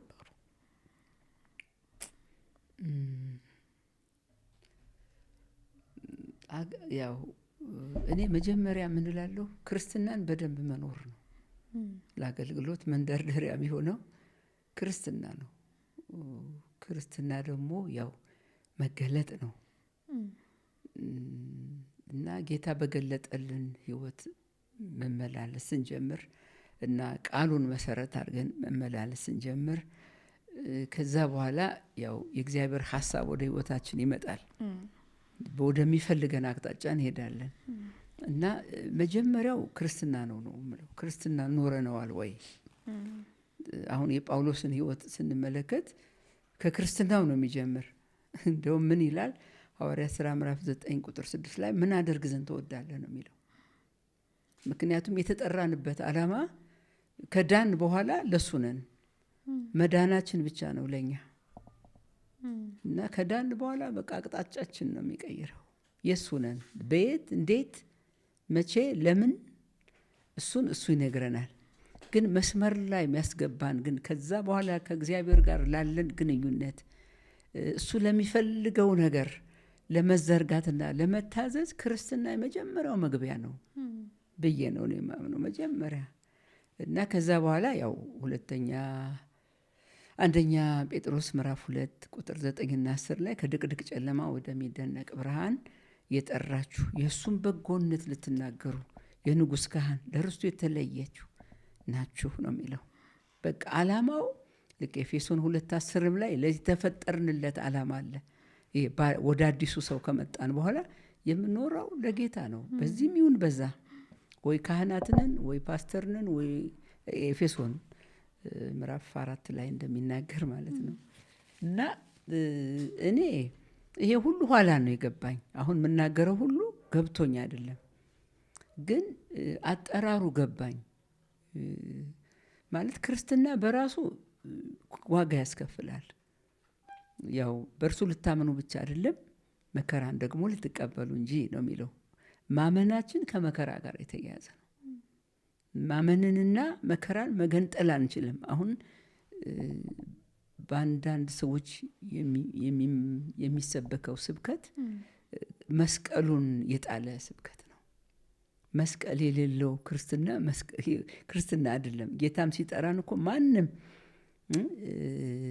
ሊከተለኝ የሚወድ መስቀሉን ተሸክሞ ይከተለኝ፣ የራሱን ሕይወት እንኳን ባይጠላ ነው የሚለው። አሁን ከዚህ ውጭ ክርስትና የለም። የእግዚአብሔርን መንግስት ሰው መውረስ ከፈለገ ይሄ ነው ሕይወቱ ክርስትና እንጂ ሰዎች በራሳቸው መንገድ የሚሰብኩት ስብከት ሁሉ ክርስትና አይወክልም እንደኔ። እና ያ የክርስትናው ሕይወት በራሱ ለኔ ብዙ መከራ ነው ያመጣብኝ። ግን መከራውን ተመርሬው አላውቅም። ለምን? መሰረቴ ክርስትናዬን ወድጀዋለሁ እና ክርስትናና መከራ እንደማይለያዩ ያው ቃሉም ነግሮኛል እና አምኜበት ነው። ከዛ ከ5 ዓመት በኋላ ነው ይሄ ጥሪ ወደ ህይወቴ የመጣው እና እንትኑን ፈለኩኝ። መጀመሪያ የነፍሴን ማረፍ ነው የፈለኩት። ነፍሴ አረፈች። አሁን ከነፍሴ ረፍት በኋላ ልክ ማቴዎስ ምዕራፍ 28 ላይ ምዕራፍ 11 ቁጥር 28 ላይ ኑ እናንተ ደካሞች ረፉ አይደል የሚለው። ከዛስ በኋላ ቀንበሬ ልዝብ ሸክሜም ቀሊል ነው ተሸከሙ ነው የሚለው።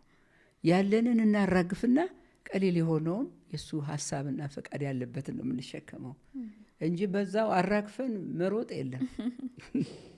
ብዙ ሰው በቃ ማራገፍ ብቻ ነው የሚመስለው የምንሸከመው ግን አለን። እሱም ያሸክመን እሱ ላይ አመጣኝ ማለት ነው። እና እኔ አልገባኝም ነበር ያ ራሱ ክርስትና የሚያስከፍለኝ። ለምን ቤት የለኝም፣ ማደሪያ የለኝም፣ መበላው የለኝም፣ የኔ የሚለኝ የለም። ከጎጃም ወጣሁ፣ አዲስ አበባ መጣሁኝ። እናቴም እኔም በጌታ ሆንና ተሰደድን፣ ከሀገር ወጣን። እዚያ አጎቴ እግዚአብሔር መንገድ አረገልን፣ አጎቴ ቤት መጣን። የእናትሽን ጌታን ማግኘት መንገድ ግን በመስማት አለብን። አዎ እሷ በአመቱ ነው ወደ ጌታ የመጣችው። እንደዚሁ ተመሳሳይ ነው። እሷም የመጣችበት መንገድ በጣም የሚገርመኝ። በዛ መንገድ ነው በቃ መምጣት የነበረብን እግዚአብሔር ያዘጋጀልን መንገድ። እና እናቴ ደግሞ በትልቅ ብርሃን ውስጥ ቤት ውስጥ ሆና ያን ምሽት አንድን ወንድም ለምኘው ዳንግላ ነው እና እባክህ ዛሬ እንደው ወንጌል ስበክላት ለማማ ለእናቴ። ምክንያቱም ደግሞ በተለይ ጌታ ሲገባሽ ላልዳነ ቤተሰብሽ ላልዳነ እንትን ታስቢያለሽ፣ ለሰው ሁሉ ታስቢያለሽ እንኳን ለቤተሰብሽ። እና እናቴ አሁን ጌታ ቢመጣ እናቴ ወዴት ነው የምትሄደው ጌታን ካልተቀበለች ካላመነች ብዬ በጣም ነበር ማስበው። ደግሞ አብረን ብዙ መከራ ስላየን እና ነገርኩትና መጣ ማታ ማለት ነው። ቆሞ ቃል አካፈለን። ቃል ትሰማለች እናቴ፣ ቃል በጣም እስከም በቃ ካልሰለችሽ ትሰማሻለች። ውሳኔ ግን አትወስንም። ብዙ ጊዜ ሞክሬያታለሁ እና ነገራት የእግዚአብሔርን ቃል። እና ማማ ይወስናሉ ወይ? ውሳኔ ለክርስትና አስፈላጊ ነው፣ የእሱን ፈቃድ ነው የሚጠይቀው ብሏት ይጠይቃት ብድግ ብላ መኝታዋ ጋር ሄዳ ተኛች። ከዛ በጣም ተስፋ ቆረጥኩኝ። እንዴት እንዳዘንሁ ጌታ ነው የሚያውቀው። ታያቸው በቃ እግዚአብሔር በራሱ ጊዜ ያድናቸው፣ ታያቸው በቃ ተዘርቷል ዘሩ አለኝ። ሄደሱ መደብ ነች ምተኛባት። ተንበርክኬ በጣም አለቀስኩ። ከዛ ተኛሁ። ጠዋት ስነቃ እናቴ ተንበርክካለች እና ደነገጡ በጣም። ጤነኛ አልመሰለችኝም። አንዳንድ የጸሎታችን መልስ በምን መንገድ እንደሚመለስ አናቅም። ልክ ጴጥሮስ ሲመጣ እብድ ነሽ እንዳሏት መልአክ ነው እኮ ውጭ የሚያንኳኳው እንዳሉ እንደሱ አይነት ይሆንብሻልና ሂጄ አጠገቧ ማማ በደህና ነው ስላት እየጸለይሁ እኮ ነው አለች። ደነገጡ በጣም። ከዛ እስከምጨርሳ እስከማናገራት ቁጭ ብዬ ጠበቅኩ። አብሬያት መጸለይም አእምሮ አልቻለም፣ እውነትም አልመሰለኝም። ከዛ ስትነሳ ምንድን ነው ስላት ማታ የሆነውን ነገር ነገረች። ቤቱ በብርሃን ተሞልቶ ከዛ 3 ሰዎች አክሊል ያደረጉ ላያቸው በጣም የሚከብደኝ እኔ ላያቸውም አልችል ብርሃን በላያቸው ላይ ያለና አንደኛው እንድወስን ነው የሚጠይቀኝ አለች። ወስኝ፣ ከዚህ በኋላ አልመጣም፣ የመጨረሻ ጊዜሽ ነው ወስኝ ይለኛል። ምንድን ነው መወስነው እያልኩ ተጨነቅኩኝ። ከዛ መወስነውን ውሳኔ ነገረኝ። ወሰንኩ። እነሱም የሉም፣ ብርሃኑም የለም። ከዛ ህይወት የተቀየረ ይኸው ተንበርክኬ ያገኘሽኝ አለች። ከዛ በኋላ የእሷ ለውጥ ነው ከኔ ለውጥ ይልቅ የባሰው። አዎ ተንበርክካ አትጠግብም፣ ስለ ኢየሱስ ተናግራ አትጠግብም፣ ማንንም አትፈራም፣ መንፈሱም የለም። ከዛ በኋላ እንደውም መቼ በመንፈስ ቅዱስ እንደተሞላች አላውቅም፣ በልሳን ስትናገር ከረመኝ በጣም።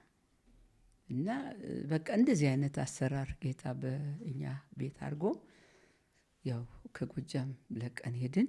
መንግስት ነው እሷን እንድትወጣ አገር ለቃ ያደረጋት። በክርስትና ነው፣ በባህላችንም የለም። በዚህ እድሜ ከአንድ ሃይማኖት ውጭ አይተናናቅም።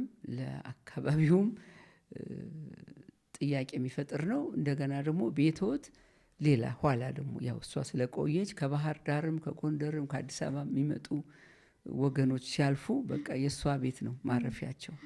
ሌላ ቤት የለም፣ ቤት ያለው አልነበረም በዛን ጊዜ። እና ይሄ የጴንጤ መዋቅር ሆኗል ተብሎ ተከሳ ነው። ከዛ መንግስት ለሚመለከተው ሁሉ ብሎ የጻፈላት 2 ገጽ አረሳውም። እና እሱ አይመለከተውም ማለት ነው። የጎጃም መንግስት አይመለከተውም ማለት ነው። ስለ እሷ እያልን ስቅ ነበር ስናነበው። እና ያው ጴንጤ አገር የለውም ተብለን ነው የተሸኘ ነው። በጣም የሚገርመው። ከዛ በኋላ ያው በተለያየ እግዚአብሔር ይባርካቸው የተለያዩ ወገኖች በራቸውን እየከፈቱ እናቴም በጣም ምንም ሳትጎዳ ክርስትናዋን በጣም እንድትቀጥል ሆና ወገኖቹ እያስተናገዷት እየተንከባከቧት በየቤቱ እየወሰዷት ልቤ በዛ ነው ያረፈው ለእናቴ። እኔ እንኳን እድሜም ገና በረንዳም ባድር ግድ የለኝም። ለምን ገብቶኛል ክርስትና። በዓለም መኖር ማለት ለክርስቲያን በቃ የጌታ ቃል እንዳለ ነው። በዓለም ሳላችሁ መከራ አለባችሁ ነው ያለው። ክርስትና ራሱ ዋጋ ያስከፍላል፣ መልኩን ይቀያይራል እንጂ ያው። ስለዚህ ያ ገብቶኝ ስለነበር ስደቱ በጣም ከባድ ነበር ለኔ። ኋላ ግን ይሄ ደግሞ ጥሪ ሲመጣ እንዴት ሁለት ዋጋማ ከባድ ነው ለመክፈል ብዬ ያው ለተወሰነ ጊዜ አልተግባባሁም ከጌታ ጋር። ተወኝ ነው በቃ ያልኩት። በቃ እኔ እንደውም አንዳንዴማ በቃ ክርስትናውም ይቅርብኝ፣ እሺ በቃ የእግዚአብሔር መንግስትም ይቅርብኝ። እኔ አሁን ከአቅሜ በላይ ነው፣ እድሜም አይፈቅድም፣ ሴትም ነኝ እኔ። መንፈሳዊ ነገሩ ራሱ ከኔ በላይ ሆነብኝ። ስለዚህ በቃ እዚህ ጋር ላቆም ሁሉ ያልኩበት ጊዜ አለ። ሳልወድ በግድ ያልኩበት ሁለት ነገር ምን ነው? አንደኛ ከባድ ነው ለኔ አገልጋይ መሆን፣ ሁለተኛ ደግሞ አበላሻለሁ። የአገልግሎት ዋጋ ስለገባኝ በሐዋርያት በነቢያት ላይ የምታዩ ነገር ከባድ ነው። በእኔም ዘመን ደግሞ በደርግ ጊዜ ዋጋ የሚከፍሉ አገልጋዮችን አያለሁ። ስለዚህ አሁን ያን ሁለተኛ የሚከፈለው ዋጋ ነው ያልችለውም። ክርስትና ራሱ አልበላውም አልጠጣውም፣ ቤት የለኝም። ለሳምንት ማልበላበት ጊዜ አለ። ቤት በቃ ሲመሽ በጣም ሳቀቃለሁ። ማን ቤት ነው ማድረው ነው። እንደገና እድሜ ያለ ሴት ነኝ። በረንዳ አሁን ሄጄ ባድር ከእንትኖች ጋር ብዙ ጊዜ ጊዮርጊስ አካባቢ ያን ጊዜ አሁን ጸድቷል። ያን ጊዜ ያው ብዙ ሆምለሶች የሚያድሩበት ወላጅ የሌላቸው ወይም እና ሁሌ ቃኘዋለሁ፣ እዛ አካባቢ አመሻለሁ። ስለዚህ በቃ እንዴ ከዚህ በላይ ደግሞ ምን ልሆን? ስለዚህ አይ እኔ እንደውም እግዚአብሔር አይፈልገኝም መሰል ወደ ማለት ሁሉ ያን ሁሉ የተረዳሁትን ነገር ወደ መጣል ካሁን ኤልያስ ተስፋ እንደቆረጡ እንደዚህ አንዳንድ ይገጥምሻል። የመንፈሳዊ ሰዎች አይነት ድካም በህይወቴ አይቼዋለሁና በኋላ ያው ጌታ ረዳኝ፣ በጣም ረዳኝ። ወደ ሀሳቡ አመጣኝ፣ ተስማማሁ። የቤተ ክርስቲያን አቀባበል እንዴት ነበር? እሱ መቼም ራስሽን ካልተቀበልሽ ሌላው ይቀበለኝ ብለሽ ማሰብ ከብዶኝ ነበር። ምክንያቱም ለብዙ ጊዜ ራሴን አልተቀበልኩምና ማስታውሰው ያው ደብረ ማርቆስ ሙሉ ወንጌል ወደዛ ነው የሄድኩትኝ። ማለት ሙሉ ወንጌልን ብዬ አይደለም፣ ግን ጌታ የተናገረኝ ደብረ ማርቆስ። አገልግሎት የጀመርሽው አዲስ አበባ ከመጣሽ በኋላ ነው? አገልግሎት በሙሉ ጊዜን ሰጥቼ ማገልገል የጀመርኩት እንትን ነው ጎጃም ነው። ደብረ ማርቆስ የቤተ ክርስቲያን አቀባበል እንዴት ነበር የሚለው ጥያቄ፣ አገልግሎትሽን አቀባበል፣ ሴትነትሽን አቀባበል። እሺ አሁን መጀመሪያ የተቀበለችኝ የደብረ ማርቆስ ሙሉ ወንጌል ቤተ ክርስቲያን ነች። እሷም የተቀበለችኝ በእውነት እንደው በጣም ነው ማደንቃቸው እኔን መቀበላቸው። ጌታ ስላለ ነው። ቦታሽ ነው ብለው የወሰደ የደብረ ማርቆስ ነው፣ ግን የት እንዴት አላቅም።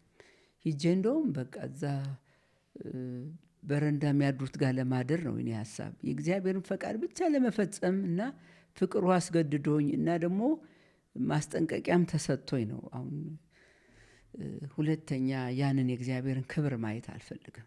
በዛ በማስቆጣት የመጣውን ክብር ማለት ነው። በፍቅር የእግዚአብሔር ክብር ሲመጣና ለፍርድ ባንቺ ህይወት ሲመጣ ልዩነት አለው እና ሁለተኛ ያን ማየት ስለማልፈልግ ያደረገኝ ልሁን ብዬ ከእግዚአብሔር ጋር ተስማማሁ። በቃ ዳግመኛን ፊት ማየት አልፈልግም። ለመጨረሻ ብሎ ነው ያን እድል የሰጠኝ። ከዛ ያው ወደ ማርቆስ ሄድኩኝ። እኔ በረንዳ ለማደር ነው ሄድኩ። እግዚአብሔር ምስክሬ ነው። ግን ሰው አገኘሁ እና እዛ እህቶች ነበሩ ማቃቸው መተከል የነበሩ እህቶች፣ እነሱ ጋር አረፍኩኝ። በቃ ጉዳዬ ከእግዚአብሔር ጋር ነው። ግን ወር እንኳን አልሞላሁም። አንደኛው የሙሉ ወንጌል የቤተ ክርስቲያን ሽማግሌ ሰብሳቢ እሱ እናንተ ቤት ያለችዋን እህት ልናነጋግራት ስለምንፈልግ በዚህ ቀን መጥቻ አነጋግራታለሁና ንገሪልኝ ብሎ እዛ ላለሁባት እህት ነው የነገራት። እሷ ነገረችኝ ማለት ነው። ይፈልግሻል እና ሐሙስ ከሰዓት በኋላ ከስራ መልስ መጥቶ ያነጋግርሻል አለችኝ። እሺ ብዬ ተዘጋጀው። መጣ። ለምንድን ነው እዚህ ከተማ የመጣሽው አለኝ። እግዚአብሔር ያለኝን ሁሉ ነገርኩት። በቃ እንግዳውስ ቅዳሜ ምሳ ሰዓት ላይ እናነጋግርሻለን ሽማግሌዎች አለኝ። ሄድኩኝ፣ አነጋገሩኝ። ያለኝን ሀሳብ በሙሉ እግዚአብሔር ያለኝን ነገርኳቸው። ይቀበሉኛል ብዬ አላሰብኩም። በተለይ አንድ ወንድም በጣም ከልቤ ማይጠፋ ለሌሎችም እንደሆን ያደረገኝን ነገር ነው የተወልኝና ሰማሽ አለኝ። እህቴ እግዚአብሔር ልጅ አይልም፣ ሴት አይልም፣ ወንድ አይልም። ከጠራ እሱ አስቦ ነው የሚጠራው። ወደ አንቺ ህይወት የመጣውን ጌታን እኛም እናከብረዋለን እና እንቀበልሻለን። አንቺ እንኳን ራስሽን ሙሉ አድርገሽ ባትቀበዩ፣ እኛ ግን እግዚአብሔር እንደጠራሽ እናምናለን። ለዚህ ምሳሌ የሚሆነን ዳዊት ነው አለ። ሳሙኤል ዳዊትን ለመቀባት ሀሳቡም የለውም። እግዚአብሔር ግን ገና እንዳለ በሴይ ቤት የተቀባ ሰው ገና እንደሌለና ሌላ ልጅ አለሁ ብሎ ነው ያለው እና የመጣው ልጅ ግን ከሁሉም ያንስ ነው እና አልረሳውም ለእኔ የተወልኝ ነገር እና እኛም ተቀብለንሻል አሉኝ። ፕሮግራማቸውን ሰጡኝ፣ እኔ ማድረግ ያለብኝን። ከዛ ከነሱ ጋር ጆይን አደረኩ። እንደዚህ ነው የመጀመሪያው ማለት ነው። ወደ አዲስ አበባ ደግሞ ራሱን ታሪክ ነው። ወደ አዲስ አበባ የመጣሁት ያው እዛ ሳገለግል መንግስት ተነሳብኝ። ባለችበት ትያዝም ትገደልም ተብዬ ከ1 ዓመት ከ5 ወር በኋላ የደርግ መንግስት ተነሳብኝ። ያው እሷ ናት ይህንን አካባቢ የምትረብሽ። ይሄ በቃ እነሱ የሚሰጡት ስም አለ ለኛ ስውር ደባ እያደረጉ ምናምን እና ስውር ደባ እኛ እናረግም። የምናረገው ሁሉ ወንጌል በግልጽ ነው ምንም እና ግን ያው በተሳሳተ አመለካከት ነው የሚረዳና ገጠር ሂጄ መሰከርሁላቸው እህቶች ነበሩ። እነሱ ተይዘው መጥተው እኔ ያለሁበት ከተማ ነበሩ ታስረው እና እነሱ ኢንተርቪው ተደርገዋል። እና ኢንተርቪው ሲደረጉ ስንታየሁ የምትባል ነች የመሰከረችልን ነው ያሉት። ነገር ግን ያን ጊዜ የኢያፓ እንትን ስለነበረ በኢያፓ ቋንቋ ነው የመዘገቡት። የመለመለች ስንታየሁ ተመልማይ ደግሞ ለከሌ ተብሎ ነው ፋይል የወጣብኝ ማለት ነው። ከዛም በጣም የሚገርመኝ ሁሌ የሚገርመኝ ነገር ስንታየሁ መንግስት የምትባል በእኔ ስም ተገኘች እዛ ከተማ ውስጥ እና እሷን በፖሊስ ታጅባ እዛ ሄደች ማለት ነው። እነሱ ጋር እስር ቤት ያሉት እህቶች ጋር ይቺ ናት አይደል እናንተን የመለመለቻችሁ ሲባል እሷ አይደለችም አሉ እነሱ። እሷ ደግሞ የኦርቶዶክስ አማኝ ነች፣ አስተማሪ ናት ደግሞ በስራ። በጣም ተናደደች እና እንደው እኔ ባገኛት እሷን እኔ ነበር መበቀላት አለች አሉ። ምክንያቱም እውነቷን ነው፣ ስራ አስፈታኋት በእኔ ስም ተጠርታ ማለት ነው። ይህን ስትሰሚ አንቺ ወጣሽ? እዛው ነኝ። ከዛ በኋላ ቆይቼ ወጣሁ። ለምንድን ነው ለህዝቡና ለቤተክርስቲያን መሪዎች አንዳንዶች በጣም መውጣት አለባት አሉ እንጂ እግዚአብሔር እንደማልያዝ ተናግሮኝ ነበር። በጣም የሚገርመው ያን ቀን ኢንተርቪው በሚደረግበት ቀን ከአንድ ገጠር ለአገልግሎት መጥቼ ቤቴ ጌታን አመስግኜ ለ5 ደቂቃ ለመተኛት ነበር ሀሳቤ። ጌታ ግን እዛ ኢንተርቪው የሚደረጉ እንዳሉ ችግር እንዳለ ስለሚያውቅ መንፈስ ቅዱስ ሁል ጊዜ የሚገርመኝ የመንፈስ ቅዱስ አሰራር እኛ ማናቀው ነው በእኛ ውስጥ የሚማልደው። እኛ አቬሌብል ብንሆን የወደደው እንዲያደርግ ብንፈቅድለት የእሱ ብንሆን የእኛ ጉዳይ አለም። ጸሎት አሁን በጣም ይገርመኛል። ጸሎት መንፈስ ቅዱስ በእኛ ውስጥ ፈቃዱን የሚያደርግበት እንጂ ይሄን ልጸልይ ይሄን ምንልበት አይደለም። ከዛም ጊዜም በኋላ እንኳን እና አመስግኜ ለመተኛት ነው። ለምን ከጫካ ነው የመጣሁት። ብዙ አሳልፊያቸው መመጣዎች ነገሮች አሉና ለእኔ ከሰው መቀላቀል ማለት በገጠር በእግሬ ነው ማገለግለው። ማንም አብሮኝ የለም፣ ምበላው የለኝም። በእግሬ ሄድኳቸው ጊዜያቶች ይበልጣሉ። በእግሬ 12 ሰዓት በእግሬ 8 ሰዓት በእግሬ 4 ሰዓት በእግሬ ሄጃለሁ። ጭር ባለ ሽፍታ በበዛበት እና ህይወትን ለጌታ አስቀድሞ መስጠት ጥሩ ነው።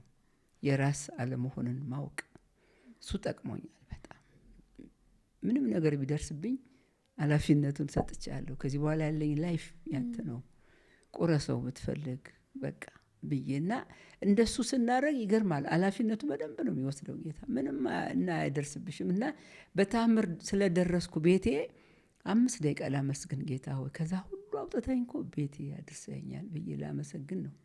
ግን ይገርማል ጌታ ሌሊት እዛ ኢንተርቪው የሚደረገው የኔ ጉዳይ ስለሆነ ያንን ለመምታት ይገርማል በእኔ ውስጥ ከድካሜ በላይ ከ10 ሰዓት በላይ ተንበረከኩኝ። አላቀውም። ሌሊቱ ነጋ። ግን የምጸልይባቸውን ርዕሶች አውቃቸው ነበር። በህዝብ ደህንነት፣ በቀበሌ፣ በአስተዳደር፣ በፖሊስ ጣቢያ፣ በኦርቶዶክስ ያለ መንፈስ እያለ መንፈስ ቅዱስ በጣም ነበር የሚቃትተው።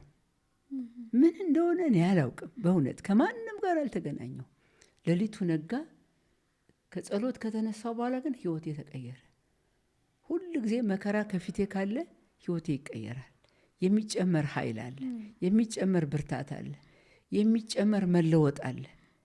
እና በዛ ነው ማቀው ከዛ በኋላ እና ምንድነው ምን አለ እዚህ ከተማ ውስጥ እያልኩ በጣም ጥያቄ ፈጥሮብኛል። እና ነግቶልኝ ከአንድ ወንድም ጋር ሂጄ ልጠይቀው ነው ሐሳቤ።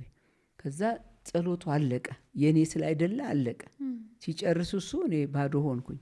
ከዛ ቁጭ አልኩ ማለት ነው። ምንድነው እያልኩ ሳስብ እንዲህ ዞር ስል አንድ ቀይ ያው መጽሐፉም ላይ አስቀምጬዋለሁ። አንድ ቀይ ወንበር ቤት የለም።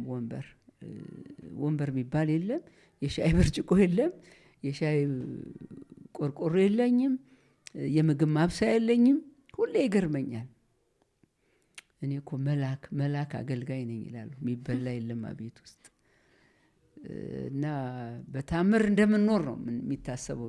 የዛን ጊዜ አገልጋይ የሚያስብልሽም የለም። አገልጋይ ከሆንሽ በቃ አንቺ አይደክምሽም፣ አንቺ እንቅልፍ አይመጣብሽም፣ አይርብሽም። እንደሱ ነው የሚታየው። እኔ እንዳየሁት ከሆነ ወይም እግዚአብሔር እንደዛ እንዲያዩን አድርጎን ከሆነ አላውቅም። እንግዲህ ለሱ ተዋለው እና የለም ቤት ውስጥ ግን ቀይ ወንበር ተቀምጧል። ይሄ ወንበር ማን አመጣው ብዬ ሳይ ሌላ ሰው ቁጭ ብሎበታል። ከዛ ይሄን ሰው ያውቀዋለሁ እያልኩ ከዛ አንድ ወንጌላው ማቀው ወንድም ነው ትዝ ያለኝ እሱ መስሎኝ። ከዛ በጣም አፍጥጦ ሲያየኝ አፈርኩና እንዲህ እንትኔን ፊቴን ቀይሬ እስከሚነሳ ድረስ ከወንበሩ ብዬ ነው ዞር ስል ግን ጌታ ነው ሳየው። በጣም ባይ መጣ። እንደገና ደግሞ አክብሮት የጨመረ እሱን ነው እንደዚህ ጌታ ነው አፍጥጬ ያየሁት ብዬ እንደገና በጣም ተሰማኝ ኃጢአተኝነት እና መለስ ሳልኩኝ። እንደገና አሁን ሄዷል መቼም ብዬ ዞር ስል በጣም ደስ በሚል ፊት በሚራራልኝ ፊት አየኝና ወደ አንቺ የመጡበትን ድልድይ ሰብሬዋለሁ አለኝ። እዚህ ቃል የተነሳ እንደማልያዝ አውቄ ነበር። እኔ መውጣት አልፈለኩም። እሱን ለማለት ነው ይሄን ያነሳሁት። ግን የቤተ ክርስቲያን ጫና ሊኖር ስለሚችል መከራው ደግሞ ጨመረ። እነሱም ወደው አይደለም። በእነሱ ቦታ በሆነ እኔም እሱን ነው ማደርገው። ውጭ ነው ምለው እኔም ቢሆን እና ልክ በእነሱ ቦታ ሁኜ ሳየው ልክ ናቸው። በቃ ወደ አንድ ቦታ ልሂድ አለዛም ጫካ እያደርኩ በቃ ትልበላችሁ እናንተ ረፍት አግኙ። ለምን በእኔ ምክንያት ደግሞ 2 ሽማግሌዎች የቤተክርስቲያን ሽማግሌዎች ታስረዋል። ለምንድን ነው በአንቺ ምክንያት የሚሆነው? ማለት ቤተክርስቲያን ካለች አንደርግራውንድ ነች እኮ ቤተክርስቲያን። ህንጻውን እንቅስቃሴ አይቻልም። አንደርግራውንድ ናት። አይ አንቺ ላይ ታርጌቱ ብቻሽን ለምን ሆነ ብዬ እሱንማ ቅድም ተናገርኩኝ እኮ። ገጠር ሂጄ ወንጌል ሰበኩ። እነዛ ወንጌል የተሰበከላቸው ወገኖች ሲሰብኩ ተያዙና እኛ እኔ ወዳለሁበት ሀገር መጡ። ጣቢያ ሆነው ኢንተርቪው ተደረጉ። ከዛ ስንታየው መንግስቴ ናት ብለው ተናገሩ። ደግሞ ልክ ናቸው። ስለዚህ የሚመጣው ጫና ደግሞ እኔ ላይ ነው፣ አንቺ ላይ ነው። ሌላውንም ግን ያስጠቃል። እሱ ነው መነሻው እሱ ነው። ወደ አዲስ አበባ የነበረሽ ጊዜስ እንዴት ነበር? እንዴት መጣሽ? ምን ነበረ? እንዲሁ የመጨረሻ አሁን ያለሽበትን አገልግሎት አንስተን ከመንገድሽ የሚወጣን ፍሬን ምክርንም እንድትሰጭን እንዴት ቀጠለ አዲስ አበባ? እንግዲህ ቅድም እንዳልኩትኝ የመጣሁት ወደ አዲስ አበባ በስደት ነው። ያው ውጭ ተባልኩ። እውነታቸውን ነው። እግዚአብሔር አስመለጠኝ። በመጀመሪያው ስደቴ አልተያዝኩም፣ ግን እስር ቤቱ ይሻለኝ ነበር። ምክንያቱም በየጫካው ያሳለፍኩት በሰው ማይነገር ነው። ማደሪያ አጥቻለሁ። የሚያስጠጋሽ ታጫለሽ። አንዳንዱ ክርስቲያን ደፋር ነው ያስጠጋሻል። አንዳንዱ ፈሪ ነው። ኖ ሂጅልን፣ ለካ እየተሰደድሽ ነው፣ ለካ መንግስት እየፈለግሽ ነው። እኛ ጋር ልታገለግይን መስሎን ነበር። ዋጋ ታጫለሽ። አገልጋይ ስትሆኚ በምትሰደጅ ጊዜ ዋጋ ታጫለሽ። አንቺን ሳይሆን አገልግሎትሽን ነው የሚፈለገው። ይሄ በህይወቴ በጣም አይቼዋለሁ። ጸጋሽ ነው የሚፈለገው። አሁንም ቢሆን በጣም ጥቂት ሰዎች ናቸው። ጳውሎስ እንኳን ከሚያገለግላቸው አብያተ ክርስቲያናት አንድ ቤተ ክርስቲያን ብቻ ነች፣ ፊልጵስዩስ ቤተ ክርስቲያን ብቻ ነች ለሱ ትልቅ የገቢው ምንጭ ያላቸውን ሼር የሚያደርጉና አሁንም ቢሆን አብዛኛዎቹ ጸጋሽን ነው የሚፈልጉት። ለአገልጋዮች የምሰጠው እንጂ አንቺ የሚፈልግሽ የለም። ለምሳሌ ታመሽ ብተኝ የሰዎች ፊት ይቀየራል። አይዘጋጁ። ምናልባት ቢያማት፣ ምናልባት ቢቸግራት ብሎ አለም ሰዎች የሚያስተናግዱሽ። የሚፈልጉሽ አብዛኛውን ነው ምለው፣ ሁሉ አይደለም፣ አብዛኛውን ነው። እና ስለዚህ እኔ በስደቱ ጊዜ ወጣሁ ማለት የመጀመሪያው ስደት ጌታ በታምር አወጣኝ ወደ አዲስ አበባ። በብዙ አይነት መንገድ ነው የመጣሁት። ያው ብዙ ዝርዝር መጽሐፉ ላይ አድርጌያለሁ። ሁለተኛው ግን ሂጄን የታሰርኩት ሂጂና እስር ቤት ፈቃዴን ሀሳቤን ትፈጽሚያለሽ ብሎኝ። እንግዲህ አስቢ፣ በምትፈለጊበት ሀገር ከ2 ዓመት በኋላ ምንም መንግስት አልተቀየረም። ፋይሌ እንዳለ ነው። ፈለጋለሁ በጣም የቤተ ክርስቲያን ሽማግሌዎችም በስደት ውስጥ ናቸው። አንደርግራውንድ ናት አሁን ቤተ ክርስቲያንም ገና ነጻነትም አላገኘችም፣ ህንጻም የላትም፣ እንዳሁኑ አይደለም። ያው ተመሳሳይ ነው። ግን የእግዚአብሔር ድምፅ መስማት አለብኝ እና ፈቃዱ ማድረግ ስላለብኝ ሄድኩ ማለት ነው። ከ2 ዓመት ያው ኦልሞስት 2 ዓመት እስር ቤት ተቆየ። ከዛ በኋላ መንግስት እዛው ልቀጥል ላገልግል ስል ነው። 2 ዓመት እስር ቤት ቆየሽ? የ2 ዓመት እድሜ ነው ይሄ አሞክሮ ምናምን የሚሉት አለ። ዓመት ከ4 ወር ወይም ከ6 ወር ነው የቆየ ነው። ከአብረውኝ ራስሽ ሄደሽ ተይዘሽ? አይ ተይዤ ቀጥታ አይደለም። አሁን ለማሳጠር ነው ጥያቄዎችሽ እንዳሳጠር ስለሚያስገድደኝ። አይ ራሴ ሄጄ እጅ ሰጠው የሰጠው ኢትዮጵያ እንትን ነው ጎጃም ነው የሄድኩት። ኦኬ ጎጃም ከሄድኩ በኋላ መጣሁ አልኳቸው። እንደገና ሽማግሌዎችን መጣሁ አልኳቸው። ለምን መጣሽ አሉኝ። በጣም እንድመጣ አልፈለጉም። ለምን ስደቱ አላ ለእኛ አታስቢም ወይ አሉኝ። የት ልትኖሪ ነው አለኝ አንዱ። እንግዲህ ስለ መኖሬ ምንም እግዚአብሔርን የጠየቁት ነገር የለም። ግን ሂጃ ላይ መጣሁ። በቃ እሱን ነው የማውቀው። ከዛ እኛ ቤት እኛ አካባቢ ቤት እንደሌለሽ ወቂ ማንም አለኝ። ኦኬ አልሁኝ። ከዛ ትንሽ 1 ሳምንት እዛ አካባቢ ቆየሁ። በኋላ ቢቸና የሚባል ሀገር ያው የሙሉ ወንጌል ቤተክርስቲያን አለች። ድሮም ሳገለግላት የነበረ እዛ ችግር አለና እዛ ብንልክሽ አሉኝ። አሁን ለእንትኑ ፈለጉኝ ማለት ነው ለስራው። እና እሺ አልኩ። እኔ ዋናው ስራው ላይ ነው። እኔም በኑሮዬ ላይ ጨከንኩ ሰው ነኝ። ሰውም ቢጨክንብኝ አያስገርመኝም። እንዴት ያ እንደገባኝ አላቅም። እግዚአብሔር ጨካኝ አድርጎኛል። እግዚአብሔር ምስክሬ ነው። የምታልፊበት መንገድ የተለየ ከሆነ የተለየ ጭከና በውስጥሽ የተለየ ቆራጥነት ያደርጋል። በቃ ሰው እንደሌለሽ ሲያውቅ አካባቢውን ሲያውቅ እና እሺ አልኳቸው። ያው ሄድኩኝ ወደ ቢቸና እንጂ 1 ሳምንት አልቆየሁ፣ 15 ቀን። ከዛ በኋላ ያው ያን ችግሩን ለመፍታት ነው ሄድኩትኝ። ቤተክርስቲያን ልካይ ነው ሄድኩት እና ህብረት እያደረግን ነው ከወገኖች ጋር። በሽፍት ነው 5-6 ሰው ነው እንትን የምትይ ለአንድ ስብሰባ ማለት ነው። እንዳሁኑ እንዲግር ብለሽ አይደለም። ከዛ የማታው ፕሮግራም ላይ ምሽት ላይ አገልግያቸው ሄደዋል ወደ ቤታቸው። የማታዎቹ ጋር ከአዲስ አበባ የመጡ ነበሩ። አንድ ወንድማቸው ለመጠየቅ የመጡ እረፍት ላይ ነበሩ። ከዩኒቨርሲቲ እረፍት ላይ፣ ከስራ እረፍት ላይ የነበሩ እህቶችና ወንድሞች እነሱ መጡ እና በዛ ወንድም ምክንያት እሱ የመንግስት ሰራተኛ ነው፣ ባዮሎጂ አስተማሪ ነው፣ ሃይ ስኩል በጣም መንፈሳዊ ሰው ነው። አሁንም አሜሪካ ነው የሚኖረው፣ በጣም ያገለግላል። እሱም ብለው መጡ። እሱ ጋር ደግሞ በጣም ጥሩ መንፈሳዊ ህብረት አለን እና የመጀመሪያውን ሽፍት አገልግዬ ከዛ ደግሞ ሁለተኛው ላይ ራት እንብላና ወደሚቀጥለው ፕሮግራም እንቀጥላለን ተብሎ እኔ ራት መብላት አልፈለኩም። ፕሮግራም ላይ ነኝ። ጊዜው እንደደረሰ እንደሆነ በጣም አውቅ ነበር። እንዲሁም ጌታ ያውቃል። ጌታ የኢየሱስ ክርስቶስ የመጨረሻ ይሄ ጌቴሰማኒው ስፒሪት በእኔ ላይ ጌታ ብትወድስ ዛሬ ምጥ ነበር። ያው ትታሰሪያለሽ ብሎ ስላመጣኝ ነግሬያቸዋለሁኝ። ጌታም ይናገር ነበር። ሰፊ እርሻ አለ እያለ ሰፊ እርሻ አለ ወደዛ አሰማራችኋለሁ እያለ ሮብ ዕለት ተናገረን። ሐሙስ ዕለት ሁሉ ተናገረን። አንዳንዶች እስር ቤት ውስጥ ላሉ ሰዎች ወንጌል እንድትነግሩ ነው። አይ ሀሳቡ አዎ እሱ ነው። ከዛ አብረን ኦልሬዲ ገባን። ባጭሩ ወደ እስር ቤት ሄድን። ከዛ ጣቢያ ጀመር ወንጌል መስበክ፣ ወንዶችም በወንዶች እኛም።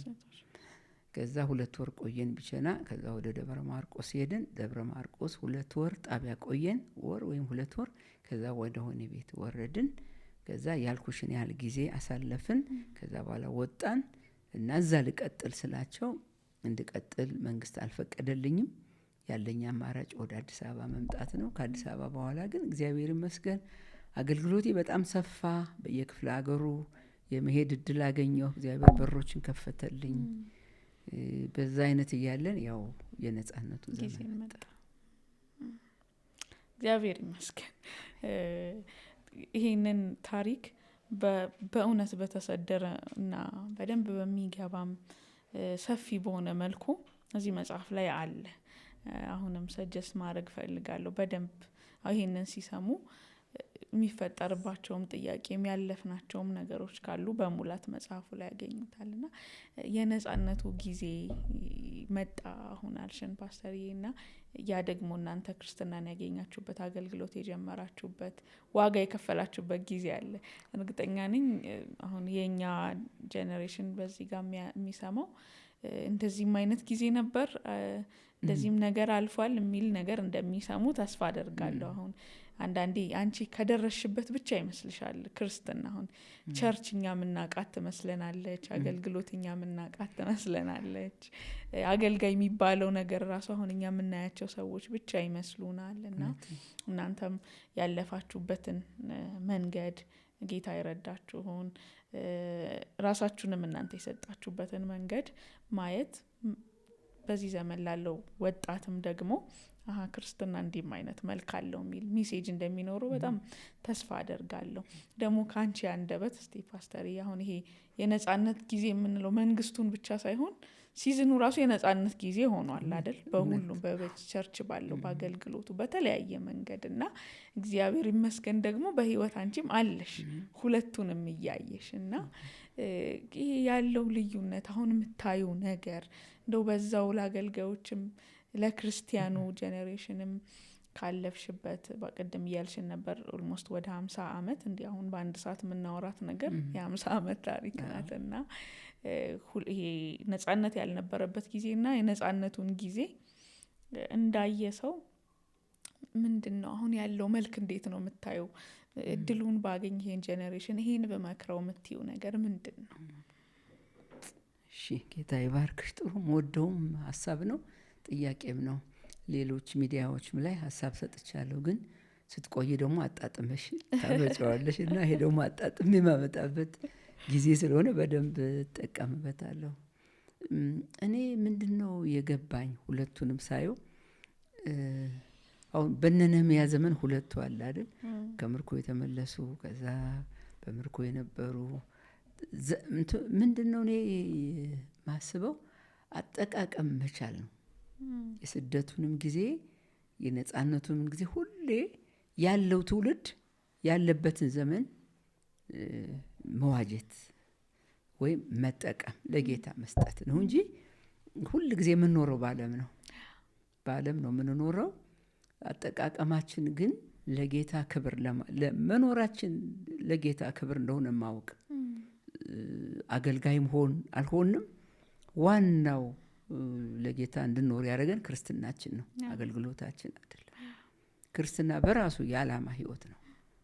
አገልግሎት ተጨማሪ ነው እኔ ሳስበው። ያ ደግሞ የጥሪ ጉዳይ ነው እንጂ ዋናው ክርስትና ነው። ሰዎች ክርስትናን ከኖሩት ከዓላማ ፈቀቅ አይሉ እና ደግሞ እኛ ያው በእኛ ዘመን ስለሆነ ደስ ይላል። በህይወት ሆነን እኛ ብንናገር ደስ ይላል። ላይቭ ነን ነው እንጂ ዋናው መሰረት ሐዋርያትና ነቢያት ናቸው። ለማንኛውም ትውልድ መሰረት ሊሆን የሚገባው የእግዚአብሔር ቃል ነው። ይመራናል ራሱ። ለእኔ አሁን በጣም ከጠቀመኝ በስደትም በስራትም ውስጥ ከጠቀመኝ በእኛ ዘመን ያሉት አይደሉም። በእኛ ዘመን ብዙ የምታዩ የለም። ከደርግ በኋላ ነው። በኃይለ ሥላሴም በደርግም ጊዜ እስራቱን ኋላ ነው የምታዩ። ግን በዚህ በኔሮ ዘመን በሮማውያን አስተዳደር የነበረው ክርስትና፣ እንደገና ደግሞ በዚህ በቻይና የነበረው፣ በራሻ የነበረው እነሱ መጽሐፋቸው እነዚህ ነው። ውምብራንድ ለክርስቶስ ተሰቃየሁ እሱ በጣም ረድቶኛል። እነዚህ ቅዱሳን መጽሐፍት በጣም እና እኔ እንደውም እኔማ ምንም ዋጋ አልከፈልኩም እስከምን በጣም ረድቶኛል። እስከ ሞት ድረስ እንድታመን እንደውም አንዳንዴ በ10ኛ ክፍል ፊት ስቆም በህዝብ ደህንነቱ ምን አለ ዛሬ የመጨረሻ ቢያደርግልኝ ብሞት በጣም ነበር የምመኘው መሞትን። እውነት ለመናገር በቃ ይሄንን እድል አላገኘውም እስከምል እል ነበር። ምንድን ነው ያ ኃይል የሰጠኝ? እነዚህ በዙሪያ ያሉ አይደል ይላል እኮ ዕብራውያን 11 ላይም እንዲህ ያሉ ምስክሮች በዙሪያችን ካሉ ተሎም የሚከበድን ኃጢአት አስወግደን ነው የሚልሽ። እና ምስክሮች አሉ። ስለዚህ እኔ ወደኛ ዘመን ስመጣ እኛም አሁን ያንን የመከራውን ጊዜ አጠቃቀም እንድንችል ጥበቡን እውቀቱን ሰጥቶን ነው። ያን ጊዜ ቤተክርስቲያን በጣም ጠንካራ ነበረች፣ በጣም ጉልበታም ነበረች። ከቃሉ ፈቀቅ ያለች አይደለችም። ዘመናዊነት አላገኛትም፣ ባህልም አላገኛትም። በጣም ጠንካራ ናት። ሁሉን ትቋቋም ነበር። ትክክለኛ የክርስቶስ አካል ነች። እኔ እዛ ጋር ያየሁት እና አንዳንዴ አሁን እንደውም መከራ ነበር ምሻለን፣ ስደት ነበር ምሻለን እላለሁ። አሁን በእንትን ያለውን ስታይ ምክንያቱም ነፃነቱን እግዚአብሔር ነው የሰጠን። በእውነት እኔ አሁን ስለ መንግስት ብቻ አለም በኢህአዴግ ጊዜ ነው ነፃነት የተጀመረው፣ የሃይማኖት ነፃነት። እኔ እላለሁ በቃ ኢህአዴግና እኔ እኩል ነው እኮ ከጫካ የወጣ ነው እል ነበረ። እኩል በቃ ተነፈስኩ እኔም። ምክንያቱም ጋቢ ለብሼ ነው ጎጃም ሳገለግል። ወደ ኦጋዴን ደግሞ እንትን ስትይ ደግሞ እንደ አክራሪ እስላም በጣም ረጅም ቀሚስ ለብሰሽ ነው በቃ እንትን ብለሽ ነው። ደግሞ ወደ በጣም ወረድ ስትይ ደግሞ አርብ ነው፣ ቅዳሜና እሁድ እንደዚህ የለም። ወደ ኦጋዴን በጣም ስትሄጂ እስላም እንትን ነው እና እንደ እንትኑ ነው የምናገለግለው። አሁን ግን ቦርሳ ይዤ እንደ ሴት የምፈልገውን ቀሚስ ለብሼ አስቢው። ይሄንን ማግኘት ቀላል እንደ ሰው ተቆጥረሽ የሃይማኖት ነፃነት ተብሎ እና ግን እኛ ነን አሁን መንግስት ጋር አይደለም ችግሩ፣ አጠቃቀም ግን አልቻለም። የቤተ ክርስቲያን መሪዎች ላይ ነው ይሄን የምናገረው። አላስቀጠሉንም፣ ያንን እውነት አላስቀጠሉም። አሁን ቤተ ክርስቲያን ተሽመድመዳለች። ሃይማኖት አጥቅቷታል፣ ባህል አጥቅቷታል፣ ፖለቲካ አጥቅቷታል። የተጠቃች ነች። አሁን ይችን ቤተክርስቲያን አሁን እንደገና ሊፍታፕ የሚያደርጋት ነህምያ ያስፈልጋል በጣም እና ትውልዱን እንደገና ለእግዚአብሔር ሐሳብ የሚያዘጋጅ ያውን በዚህ በመጨረሻ ዘመን። ስለዚህ የተጠቃች ነች። የህይወት ቃል አይደለም እየተሰበከ ያለው፣ ቃል ነው እየተሰበከ ያለው። የህይወት ቃል የማይታገሱበት ዘመን ይመጣል ይላልና እኔ ነፃነቱን አሁን አጠቃቀም አልቻልንም። ሰው ሁሉ አሁን ፎከስ ያደረገው የኑሮ ውድድር ላይ ነው። አገልጋይ ራሱ ገንዘብ ላይ ነው ፎከስ ያደረገው፣ ጥቅም ላይ ነው፣ ክብር ላይ ነው፣ ዝና ላይ ነው፣ እውቅና ላይ ነው፣ ሚዲያ ላይ ነው። በፍጹም ከዓላማችን ወጥተናል እኔ ሳየው። ስለዚህ አሁን እግዚአብሔር ምን ይፈልጋል? ለሱ ሐሳብ የሚኖር ምናልባት ይህንን ትውልድ እንዳይተወውና በእናንተ ላይ ነው ፎከስ የሚያደርገው ብዬ አስባለሁ። ሳሙኤልን እንደሱ ነው እኮ ያስነሳው። ሳሙኤልን አስነሳው በቃ። ምክንያቱም ኤሊም ልጆቹም ለእግዚአብሔር አልሆኑም።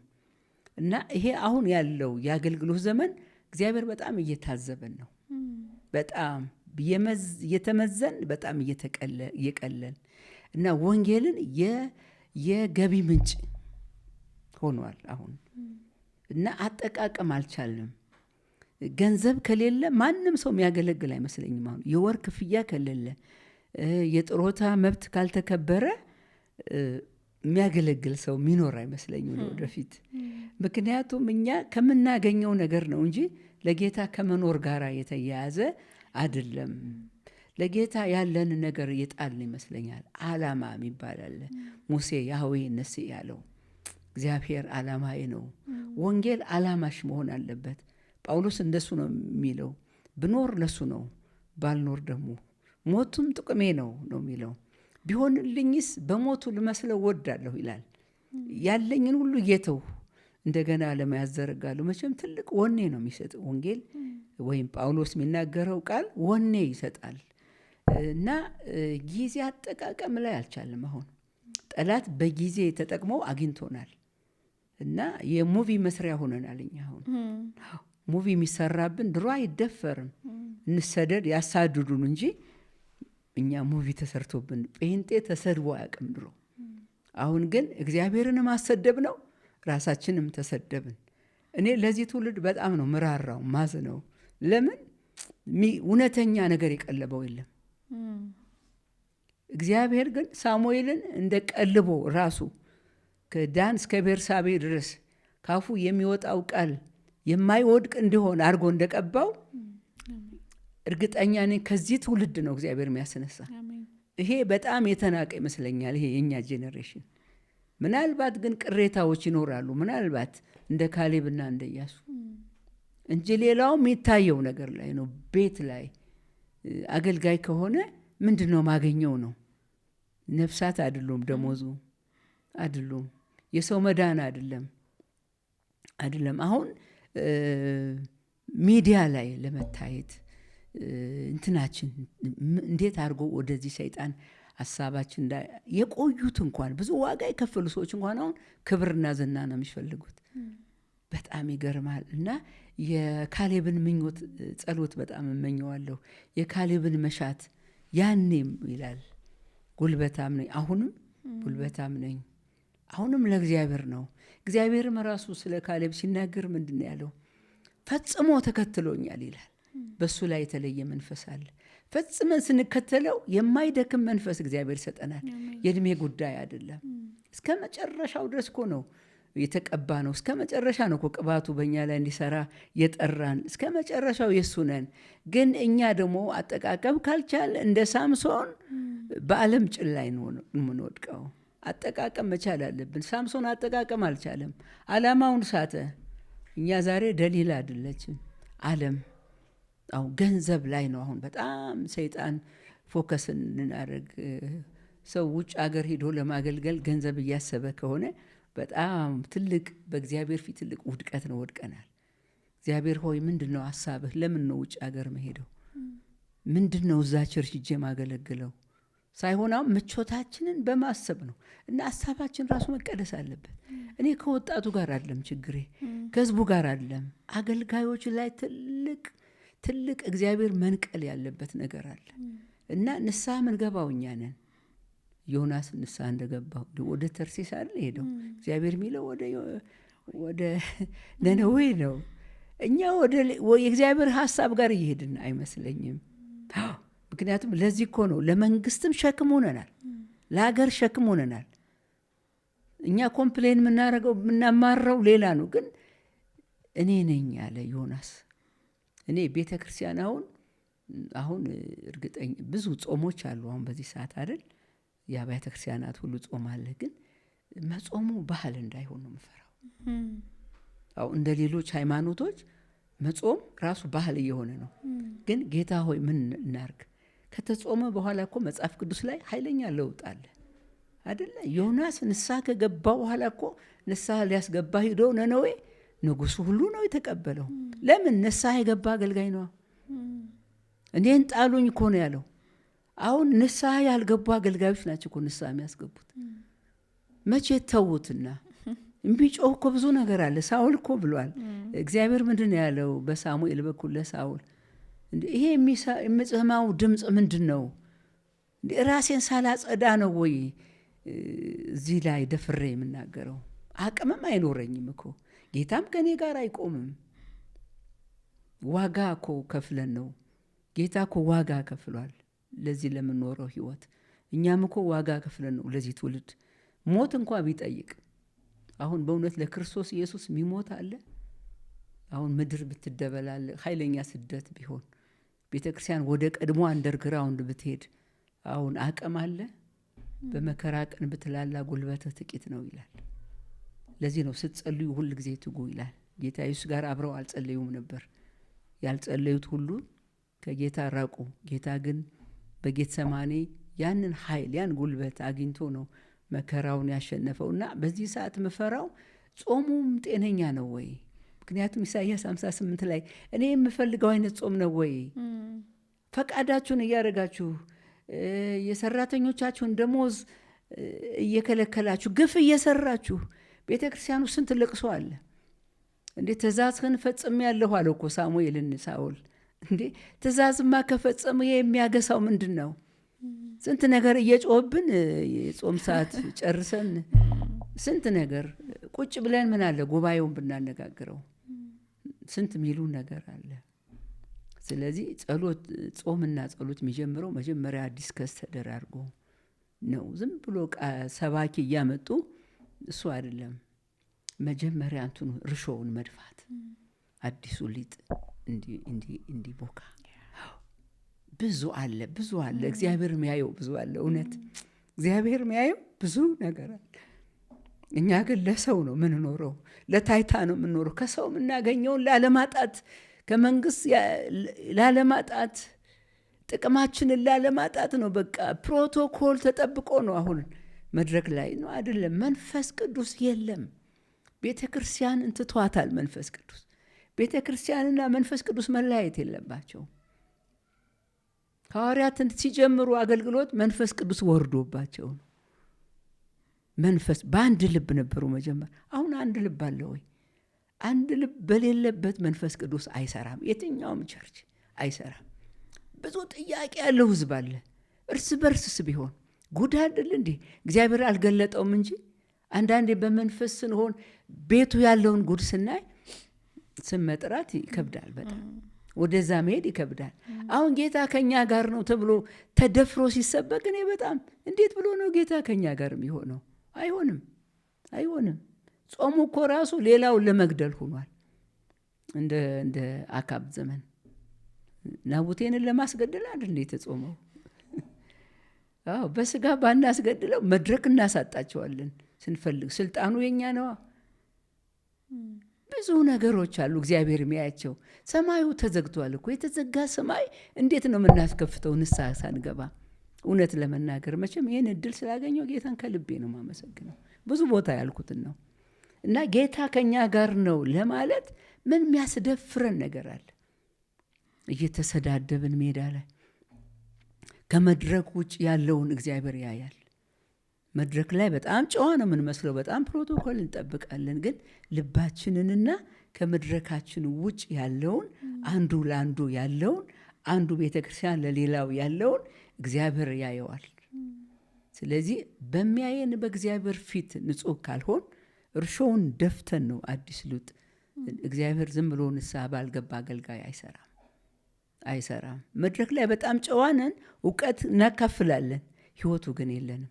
እውቀት ማካፈል እኮ ይቻላል። ሰይጣንም እውቀት አለው እኮ ያን እውቀት አይደል እንዲያምጥቶ ጌታን የፈተነው? እውቀት እኮ አለው። እሱን ከሱ በላይ እናውቃለን። አሁን እውቀት ነው ሰው የሚያካፍልሽ፣ ህይወቱን አያካፍልሽም። ፍቅር የለም፣ ራስ ለሌላው መኖር የለም፣ መራራት የለም እኮ። እና ክርስትና አሁን ከነጻነቱ የተነሳ አይደለም፣ ከአጠቃቀም የተነሳ ነው። ነጻነቱ መልካም ሆኖ የጸሎት መልስ ሆኖ ሳለ መጠቀሙ ነው። እኔ እንዴት ነው ከአንቺ ጋር እንዴት ነው እየፈራሁ የአባቴ ልጅ ነሽ የምልሽ? ፍቅር ሳይኖረኝ፣ መቀባበል ሳይኖረኝ፣ አንድ ልብ ሳይኖረኝ እንዴት ነው አንቺ አባቴ ልጅ ነሽ የምለው? እና የክርስትና ትልቁ መሰረት ነው ፍቅር ነው። በፍቅር ነው እኮ የምትታወቁት ያለው ጌታ። በፍቅር ነው እኮ የምንታወቀው፣ በስብከት አይደለም፣ በጸጋ በትንቢት አይደለም፣ በመገለጥ አይደለም። ስንት ሰዎች እኮ ይናገራሉ እኮ እውቀት። እንደዚህ ዘመን እውቀት የተገለጠበት ጊዜ የለም፣ ግን ህይወቱ የለም። ከመድረክ ውጭ እኮ ያንን ሰው ላግኘው ብትይ አታገኙም። አቅፈሽ ለመሳም እንኳን የማቀፍ አቅም እንኳን የለውም። አዎ ፍቅር የለም። ፍቅርን ከክርስትና ውጭ መግለጥ አይመስለኝም እኔ። ሃይማኖት ግን ነው፣ ሃይማኖት ነው። አሁን እኛ እየኖር ነው ያለ ነው ሃይማኖት ነው። ሃይማኖቱ ደግሞ ስርዓት ነው ያለው፣ ህይወት የለውም። ህይወት የለውም። ክርስትና ብቻ ነው ህይወት ያለው፣ ኢየሱስ ስለሆነ መሰረቱ። ስለዚህ በጣም በጥቂት ሰዎች ህይወት ነው የሚታየው ህይወቱ። የክርስትና ህይወት በጣም ትንሽ ሰዎች አሉ፣ በቃ ብልጭ የሚሉ እነሱም በብዙ ዋጋ የሚከፍሉ። አንዳንዶች በቃ ከዚህ ሁሉ ብለው የጌታን ቀን የሚጠብቁ አሉ። በጣም ከሁሉም ያሳዝነኝ ነው በእግዚአብሔር ቤት ነው መገዳደል ያለው። አሁን ድሮ ውጭ ነው በደርግ ጊዜ፣ አሁን ያለው ደግሞ ምትፈሪው አገልጋዩ ነው ምትፈሪው። ምን ያረገኝ ይሁን እንጂ ዓለማንማ ሩቅ ናቸው፣ ምንም ያገናኝች ነገር የለም። ስለዚህ አጠቃቀም ካለመቻል የተነሳ ቤተ ክርስቲያን ሆና ማታቀው ህይወት ውስጥ ነው ያለችው።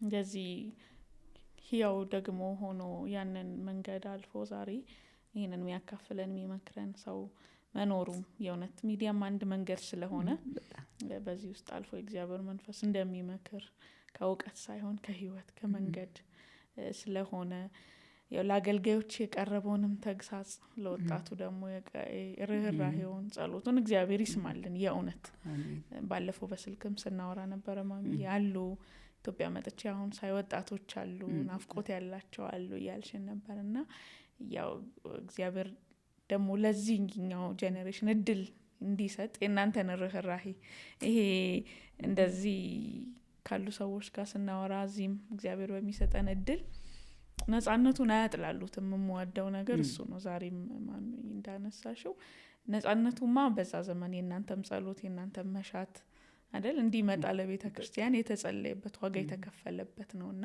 ዋናው ፖይንት እንዳልሽን ይሄን ነጻነት ቤተ ክርስቲያን እንዴት የተጠቀመችበት ነው፣ ትውልዱ እንዴት የተጠቀመበት ነው የሚለውን ያስተውሎት ምክር እንግዲህ መንፈስ ቅዱስ በሰዎች ልብ ውስጥ ያድርገው። አይ ውሽ እግዚአብሔር ይሄንን መንገድ አድርገው። ማሚ የመጨረሻ ጥያቄ ሰዓታችንም እንትን ያለ ስለሆነ ደግሞ ወንጌል ደግሞ አገልግሎት ሁሉ እንዳለ ሆኖ በዘመናት መካከል እንቅጩን መልስ ያልተገኘለት ጉዳይ ነው የሴቶች አገልግሎት ጉዳይ። ወደ ዋናው እና የመጨረሻ ጥያቄ ይሄ ነው። መረዳትሽን መንገድሽን እንድታካፊን በአራት ነጥብ ባንዘጋው እንኳን ያንቺንም ደግሞ እንድንሰማ አንዳንዶች አሁን ላይ ከነጻነቱ ጋር የመጣ ጉዳይ እንደሆነ አድርገው ያነሱታል የሴቶችን አገልግሎትና እናንተ ከነጻነቱ በፊት የነበራችሁ አገልጋዮች ናችሁ። ከእግዚአብሔርም ቃል ሚዛን ከመንገድሽም አንጻር አገልግሎትና ሴትነት ምንድን ነው ባንቺ እይታ ውስጥ? አዎ በአንድ በኩል እንኳን ሴት ሆንኩ እላለሁ፣ በአንድ በኩል ደግሞ ምን አለ ሴት ባልሆን እላለሁ። ከተከፈለው ዋጋ የተነሳ ነው ምለው። ግን ግድ ነው ከእግዚአብሔር ሐሳብ ጋር ከሆንሽ ማትከፊ ዋጋ የለም። እና እኔ እንግዲህ ልክ ጌታ ሲጠራኝ እና ስወስን አንዱ የፈራሁት ነገር እንግዲህ ባጭሩ እኔ መቼም እግዚአብሔር ተናግሮኝ ነው የወጣሁት። ለሱ መልሱን የሚሰጥ እግዚአብሔር ነው። ፍሬውም ደግሞ የተሰራው ምንድነው ነው። መቼም ስጋና ደም የእግዚአብሔር ሐሳብ አያገለግልም። ሰው ደግሞ በዚህ ሁሉ መከራ ውስጥ እግዚአብሔር ካልጠራው እንዴት ይቆማል?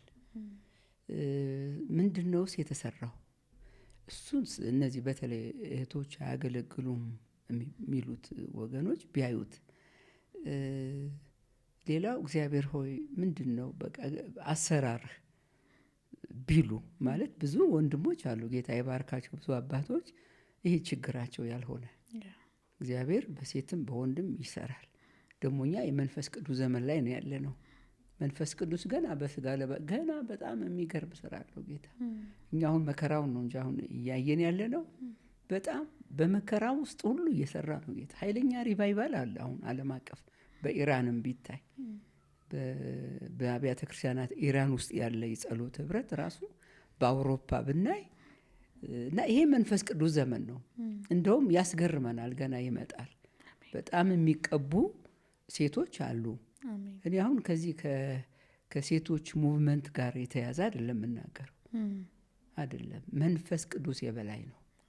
በወደደው በተሰጠ ሰው ይሰራል፣ በፈለገው ሰው ይሰራል። ጾታ ማተር አያደርግም፣ በፍጹም ማተር አያደርግም። አይቼዋለሁ። አሁን አንዳንዶች በአገልግሎቴ ገጥመውኛል፣ እኔን ስፍራ ባለመስጠት ለወንዶች። ግን መንፈስ ቅዱስ አልፎ የእነሱን ህግ በልሳን እንዲጸልዩ ሲያደርጋቸው አይቻለሁ፣ እስኪ የሚያፍሩ። እኔ ግን እነሱ አፈሩ አላፈሩ እነሱን ለማሳፈር አይደለም መቼም። እኔ እግዚአብሔር ሲሰራብኝ እንዲሰራብኝ ፈቅዳለሁ። ስለዚህ ባህል ተጽዕኖ አድርጎባቸዋል እላለሁ እነዚህ። ምክንያቱም የሀገራችን ባህል ከባድ ነው። የሴቶች የነጻነት ዘመን ያመጣው የሚባለው በጭራሽ አይደለም።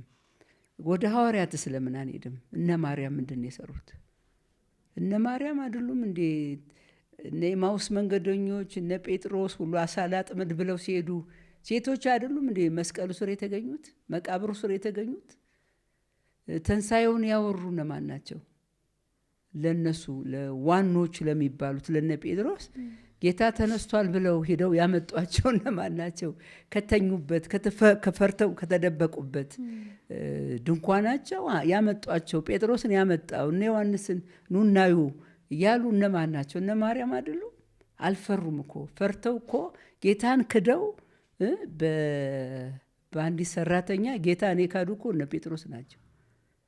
መቃብሩ ስር ግን የተገኙ እነ ማርያም ናቸው። ካስፈለገ ይሄ መንፈሳዊ አሰራር ነው የምናየው እንጂ ሴትና ወንድ የሚለውን አይደለም እኔ ማስቀምጠው። ግን እግዚአብሔር በወደደው ይሰራል። እኔ አንዳንዴ ምንም የሚገባኝ የእግዚአብሔርን አሰራር ካለማወቅ ይመስለኛል። የእግዚአብሔርን አደራረግ አካሄድ ካለማወቅ ነው። እሱ ከገባን ዝም ነው የምንለው። ለማንም ህግ አናወጣም። አሁን ለሴቶች አይደለም ቆመው። ለምን አሁን እግዚአብሔር ያልጠራቸው ምናልባት ጊዜ የጠራቸው ሴቶችም ይመጣሉ። አሁን በአንዳንድ ቸርች ውስጥ እንኳን እኔ ፓስተር ሊሆኑ አንዳንድ ሴቶች መዳናቸው እንኳን እጠራጠራለሁ። ገና ከሴት መንፈስ ያልወጡ ሴቶች አሉ። ፓስተር ሲባሉ ወንጌላዊ ሲባሉ ያመኛል። ለምን የምናየው እውነት እግዚአብሔር ጠርቷል ወይ ነው፣ የእግዚአብሔር ጸጋ አለው ወይ ነው እንጂ ወንድ ሴት የመሆን ጉዳይ አይደለም፣ የጾታ ጉዳይ አይደለም። እና ይሄንን በዚህ ነው ማየው። ሰዎች እንደ እግዚአብሔር ቃል ሁሉ ነገር ቢያዩት ጥሩ ነው ብዬ አስባለሁ። እግዚአብሔር ይመስገን። ያው ይሄኛው በሁላችንን የሚሞግተን ሀሳብ ስለሆነ ነው ያነሳ ነው። በእርግጥ ቅድም እንዳልኩት በአራት ነጥብ አንዘጋውም። አንዳንድ ጉዳይ በሁለቱም በኩል ጥቅስም አለው ሀሳብም አለው በዚህኛውም በዛኛውም። ግን ህያው የሆነ ምስክር ሲገኝ አንዳንዴ ተኖሮ አይ ይመስለኛል እውነት እንደሚሉት የሴቶች ነገር ካልሽንም እንድንመለስ አይ ጎሄድ ቀጥሉ ይሰራልም ካልሽን ከመንገድሽ እንድንማር ብዬ ነው ፓስተርዬ። በመጨረሻ ግን እኔ ምናልባት እንድታነሽ ያላደረኩት ይሄንን ሳልል አልሄድም። ይሄንን መልእክት ሳላስተላልፍ የምትይው መልእክት ካለ ታስተላልፊ እድል ሰጥሻለሁ። እሺ፣ በጣም እንደገና ስላገኘኋት እድል ጌታን ባርካለሁ። ጌታ ይባርክሽ አንቺንም። አንደኛ እኔ ወጣቱን ኢንካሬጅ ማድረግ እፈልጋለሁ። ወጣቱ ላይ የተለየ እግዚአብሔር ነገር አለ፣ ግን ሃንድል የሚያደርገው የሚመራው ግን ትውልድ የለም። ይሄ በጣም አሳዝኖኛል። የእኛን ነገር የእኛን ወሬ የእኛን ምናምን መስማቱ ትውልዱ በዚህ ሂድም አለማለታችን የሚመራ መጥፋቱ። ለምሳሌ ኢያሱ ከሞተ በኋላ ሁሌ ነው ልብ የሚነካኝ። ለጦርነት የሚመራ ሰው ጠፋ። ኢያሱ መሪ አላስቀመጠም ነበር። ከትልቁ ድካሙ ኢያሱ መሪ አላስቀመጠም፣ አላሰለጠንም በጣም። ሌላው ደግሞ ኢያሱ 24 ላይ ጌታ ሲናገረው ያልተወረሰ መሬት ብዙ አለ አለው፣ አንተ ግን አረጀህ አለው። እና መድረስ ያለበት ቦታ ሳይደርስ ነው ኢያሱ በተሰጠው እድሜና በተሰጠው ጊዜ አልጨረሰም። እግዚአብሔር ያላደረገውን አሳየው። ይቆጫል። አይቆጭም? በጣም ይቆጫል። እና ይሄን ትውልድ አልደረስ ነው እና ይሄ ትውልድ ለእኔ ሳሙኤል ነው። ተስፋ ያለው እግዚአብሔር ብቻው የሚመራው፣ እግዚአብሔር ብቻው የሚያሳድገው። ለምን እንደዚህ አይነት ቤተክርስቲያን እንደዚህ ስትወዛገብ በሐሰተኛ ነቢያቶች፣ በአጭበርባሪ ፓስተሮች፣ ሌባ በሆኑ ውሸታም በሆኑ በትዳር ምሳሌ ሊሆኑ በማይችሉ በቃ ሞልታለች። እና በዚህ ውስጥ ይሄን ትውልድ ማን ነው የሚያስቀጥለው? እግዚአብሔር ነው የሚያስቀጥለው። እና ትውልዱን ኢንካሬጅ ማድረግ እፈልጋለሁ። ሌላው ደግሞ ሴቶች እህቶቼን ኢንካሬጅ ማድረግ እፈልጋለሁ። እንደኔው ማንም ላይኖራችሁ ይችላል አይዟችሁ የሚል አንዳንዶችማ እኔ ከአንዳንድ የሃይማኖት መሪዎች ለይቻ ላይ ይሄ ሴቶችን ዲሞ የሚያደርጉ እንትናሎች አለ ሃይማኖቶች ከሱ ለይቻ አላየውም። እነዚህ ወንጌላውያንን የሚሉ አሉ። አንዳንድ ነው ያልኩት። በራሳቸው በጭራሽ እንደው እዛው ወጥ ትቀቅል እንጀራ ትጋግር ልጆቿን ታሳድግ። ከዛ ውጭ እንደውም አንዳንዶች ጸሎት እንኳን መምጣት የለባቸውም። ሴቶች ጸሎት ህብረት አብሮ መጸለይ የለባቸውም፣ እዛው ቤታቸው ይቀመጡ የሚሉም ሰምቻለሁ። ይሄን ሁሉ ጥሶ የሚያወጣ እግዚአብሔር ቅባት አለ። እኔን ማን አሳደገኝ? እኔ እኮ የጫካ ሰው ነኝ። እኔ እኮ አይዞሽ ያለኝ የለም። የሙሉ ወንጌል ቤተክርስቲያን ቀጠና 2 ከ15 ዓመት በኋላ ነው እኮ አገልጋይ አርጋ ጸለይ የተቀበለችኝ። ከአገልግሎትሽ 15 ዓመት? አዎ 15 ዓመት 2 ዓመት ሲቀረው እንግዲህ ታይሽ እንግዲህ በደርግ እየተሰደድኩ ነው በብዙ ነገር እና ግን በጣም የሚገርመኝ በዛ መሰደዴ ምንድነው የቀረልኝ? የእግዚአብሔር ኃይል የትም ያደርሳል። እግዚአብሔር ካንቺ ጋራ ከሆነ እግዚአብሔር ካንድ ሰው ጋር ከሆነ ወንድም ይሁን ሴት ከተጠራ እግዚአብሔር ብቻውን የሚመራ አምላክ ከልጅነት ጀምሮ እስከ ሽበት የሚያሳድግ ሚመራ ሚመክር ይሄንን ነው አታርጊ ሚልሽ ይሄንን አርጊ ሚልሽ በቃ እሱ ብቻ ሚመራሽና ጨዋ ክርስቲያን ጨዋ አገልጋይ ያደርግሻል። ስርዓት የሚያስተምር መንፈስ ቅዱስ አብሮሽ አለ። ከመንፈስ ቅዱስ የሚበልጥ ደግሞ ምንም የሚያስፈልግ ያለ አይመስለኝም። በኃይል የሚሞላሽ እሱ ነው። ስለዚህ ለእህቶቼ የምመክረው ምንድነው? ለሚቀጥለው የሚገርባችሁ እንደውም በመጨረሻው ዘመን በስጋ ለባሽ ሁሉ ላይ ነው የሚለው። ስለዚህ ገና የሚመጣ ክብር አለ፣ ገና የሚመጣ ኃይል አለ። እዛ ውስጥ እንዳያጣችሁ ካሁኑ ተዘጋጁ ነው የምለው። እህቶችን ማንንም አትስሙ። ይሄን ማለት ፈልጋለሁ። እሱ ያላችሁን አርጉ። የሚያዋጣንም እሱ ነው። ሰዎችን ምክንያት አርገን አንድ ቦታ ብንቀር እኔ እኮ አላልኩሽም ነው የሚለኝ ጌታ። እኔ በሰማይ ያለውን ከሱ ጋር ያለኝን መጨረሻዬን ነው እያየሁ ምቀጥለው እንጂ ሰዎች ጌታ ማለኩ ሰው ስለኔ ምን እንደሆንኩ ይናገራል። ይሄ የሰው ተግዳሮትን እንደሌለ መቁጠር አለብን። ያ ማለት እንደ እግዚአብሔር ቃል ደግሞ የሚመክሩን ሰዎች አሉ፣ መካሪ አሉ። በእውነት እኛ እንድንቀጥል የሚፈልጉ አይዟችሁ ሚሉን እንጸልይላችሁ ሚሉን እነሱ ባይኖሩ ጥሩ አይሆንም ነበር ለኔ። በጣም አረሳም። ከወጣቱም አለ ከቆዩትም አሉ አይዞሽ እግዚአብሔር ካንቺ ጋር ነው ሚሉም አሉ። ባይኖሩም ግን እኔ ብቻዬን የምኖርበት ብቃት ጌታ ሰጥቶኛል። ከልቤ ነው የምለው። ብቻዬን ዓለም ሁሉ ኢየሱስን ብትቃወም፣ ዓለም ሁሉ እኔን ብትቃወም፣ ቤተክርስቲያን ብትቃወም የተቃወሙኝ ጊዜ ስላለ ነው። እግዚአብሔር ስላልተወኝ ነው። በእኔ ላይ ጸጋ ስላረገ ነው። ከኔ አይደለም። ያ ሲሰራ ቤተክርስቲያንን ፕላንት ሲያረግ ታይቶ ነው። ሰዎችን ሲያድን ታይቶ ነው። የጌታ የመንፈስ ቅዱስ ፍሬ በህይወታችን ስለሚሆን አቋማችን ከሱ ጋር አይሁን። ልባሞችን ሁን፣ ጨካኞችን ሁን፣ ቆራጦችን ሁን። ከኛ ይሄ ምንድነው የኛ ባህል አለ ይሉንታና ክርስትና አብሮ አይሄድም። ይሉንታን ማቆም አለብን። ዮናስ በይሉንታ ነው ከሳውል ጋር የሞተው። የእግዚአብሔር ነገር ይሉንታ ከገባው ከሚሞቱት ጋር አብረን ሞታለን። ሳውል ጋር ዮናታን አይሞትም ነበር። ሁሌ ለራሴ ኢንካሬጅ ያደረገኝ መልእክት ነው። ጫካ እንኳን ቆይቼ እንደ ዳዊት የሚቀጥለውን ትውልድ ለመምራት ይሻላል ከሳውል ጋር አብረው ከመሞት። አሁን ብዙ ሳውሎች አሉ። እነ ዮናታን አሁን ክብሩን ዝናውን የሆነ ነገር ጥቅሙን ፈልገው ከነ ሳውል ጋር እየሞቱ ነው። ሳውል ደግሞ ለመንፈስ ቅዱስ ጠንቅ ነው በጣም የእግዚአብሔር ክብር እንዳይመለስ ታቦቱ እንዳይመለስ ያደረገ ነው ሳኦል። ለራሱ ክብር ብቻ ለራሱ ዙፋን ብቻ የኖረ ሰው ነው። እና አሁን ያለውን ነገር ማየው ምንድነው? ጨካኝ ትውልድ ያስፈልጋል።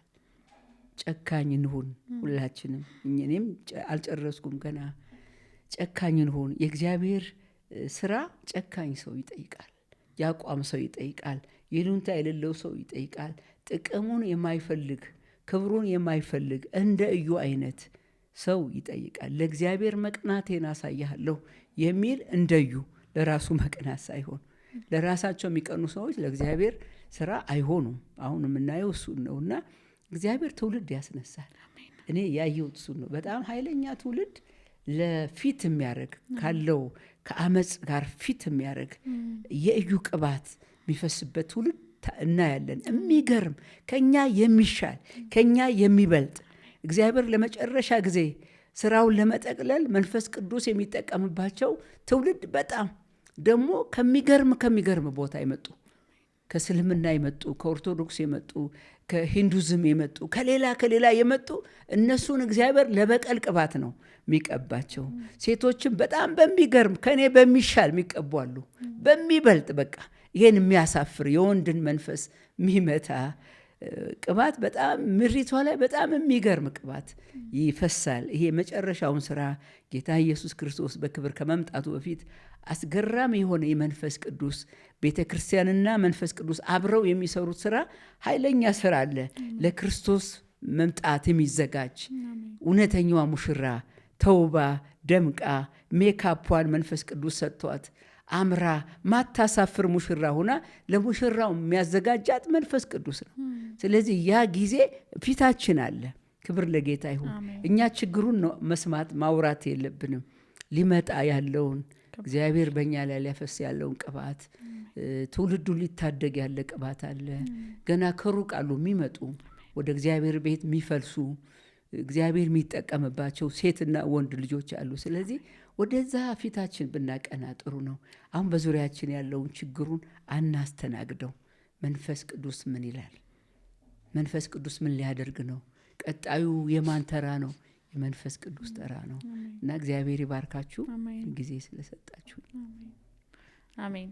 ማሚዬ ብርቱ እናት ነሽ፣ ያው ምስክር ነሽ። ደጋግሜ እንዳልኩትኝ በጣም ብዙ ሞልቶ የተረፈ እውቀት ከሚያካፍሉ ሰዎች በላይ በእውቀትም ነሽ። በእርግጥ ደግሞ የኖርሽውን ስላካፈልሽን በጣም ደስ ብሎናል። መንፈስ ቅዱስ በዚህ አልፎኛንም ተመልካቾቻችንንም እንደሚጠቅም እንደሚያንጽ እንደሚረዳ ተስፋ አደርጋለሁ። እኔም ፈቃድሽ ሆኖ እዚህ ስለመጣሽ እጅግ አድርጌ በጣም አመሰግናለሁ።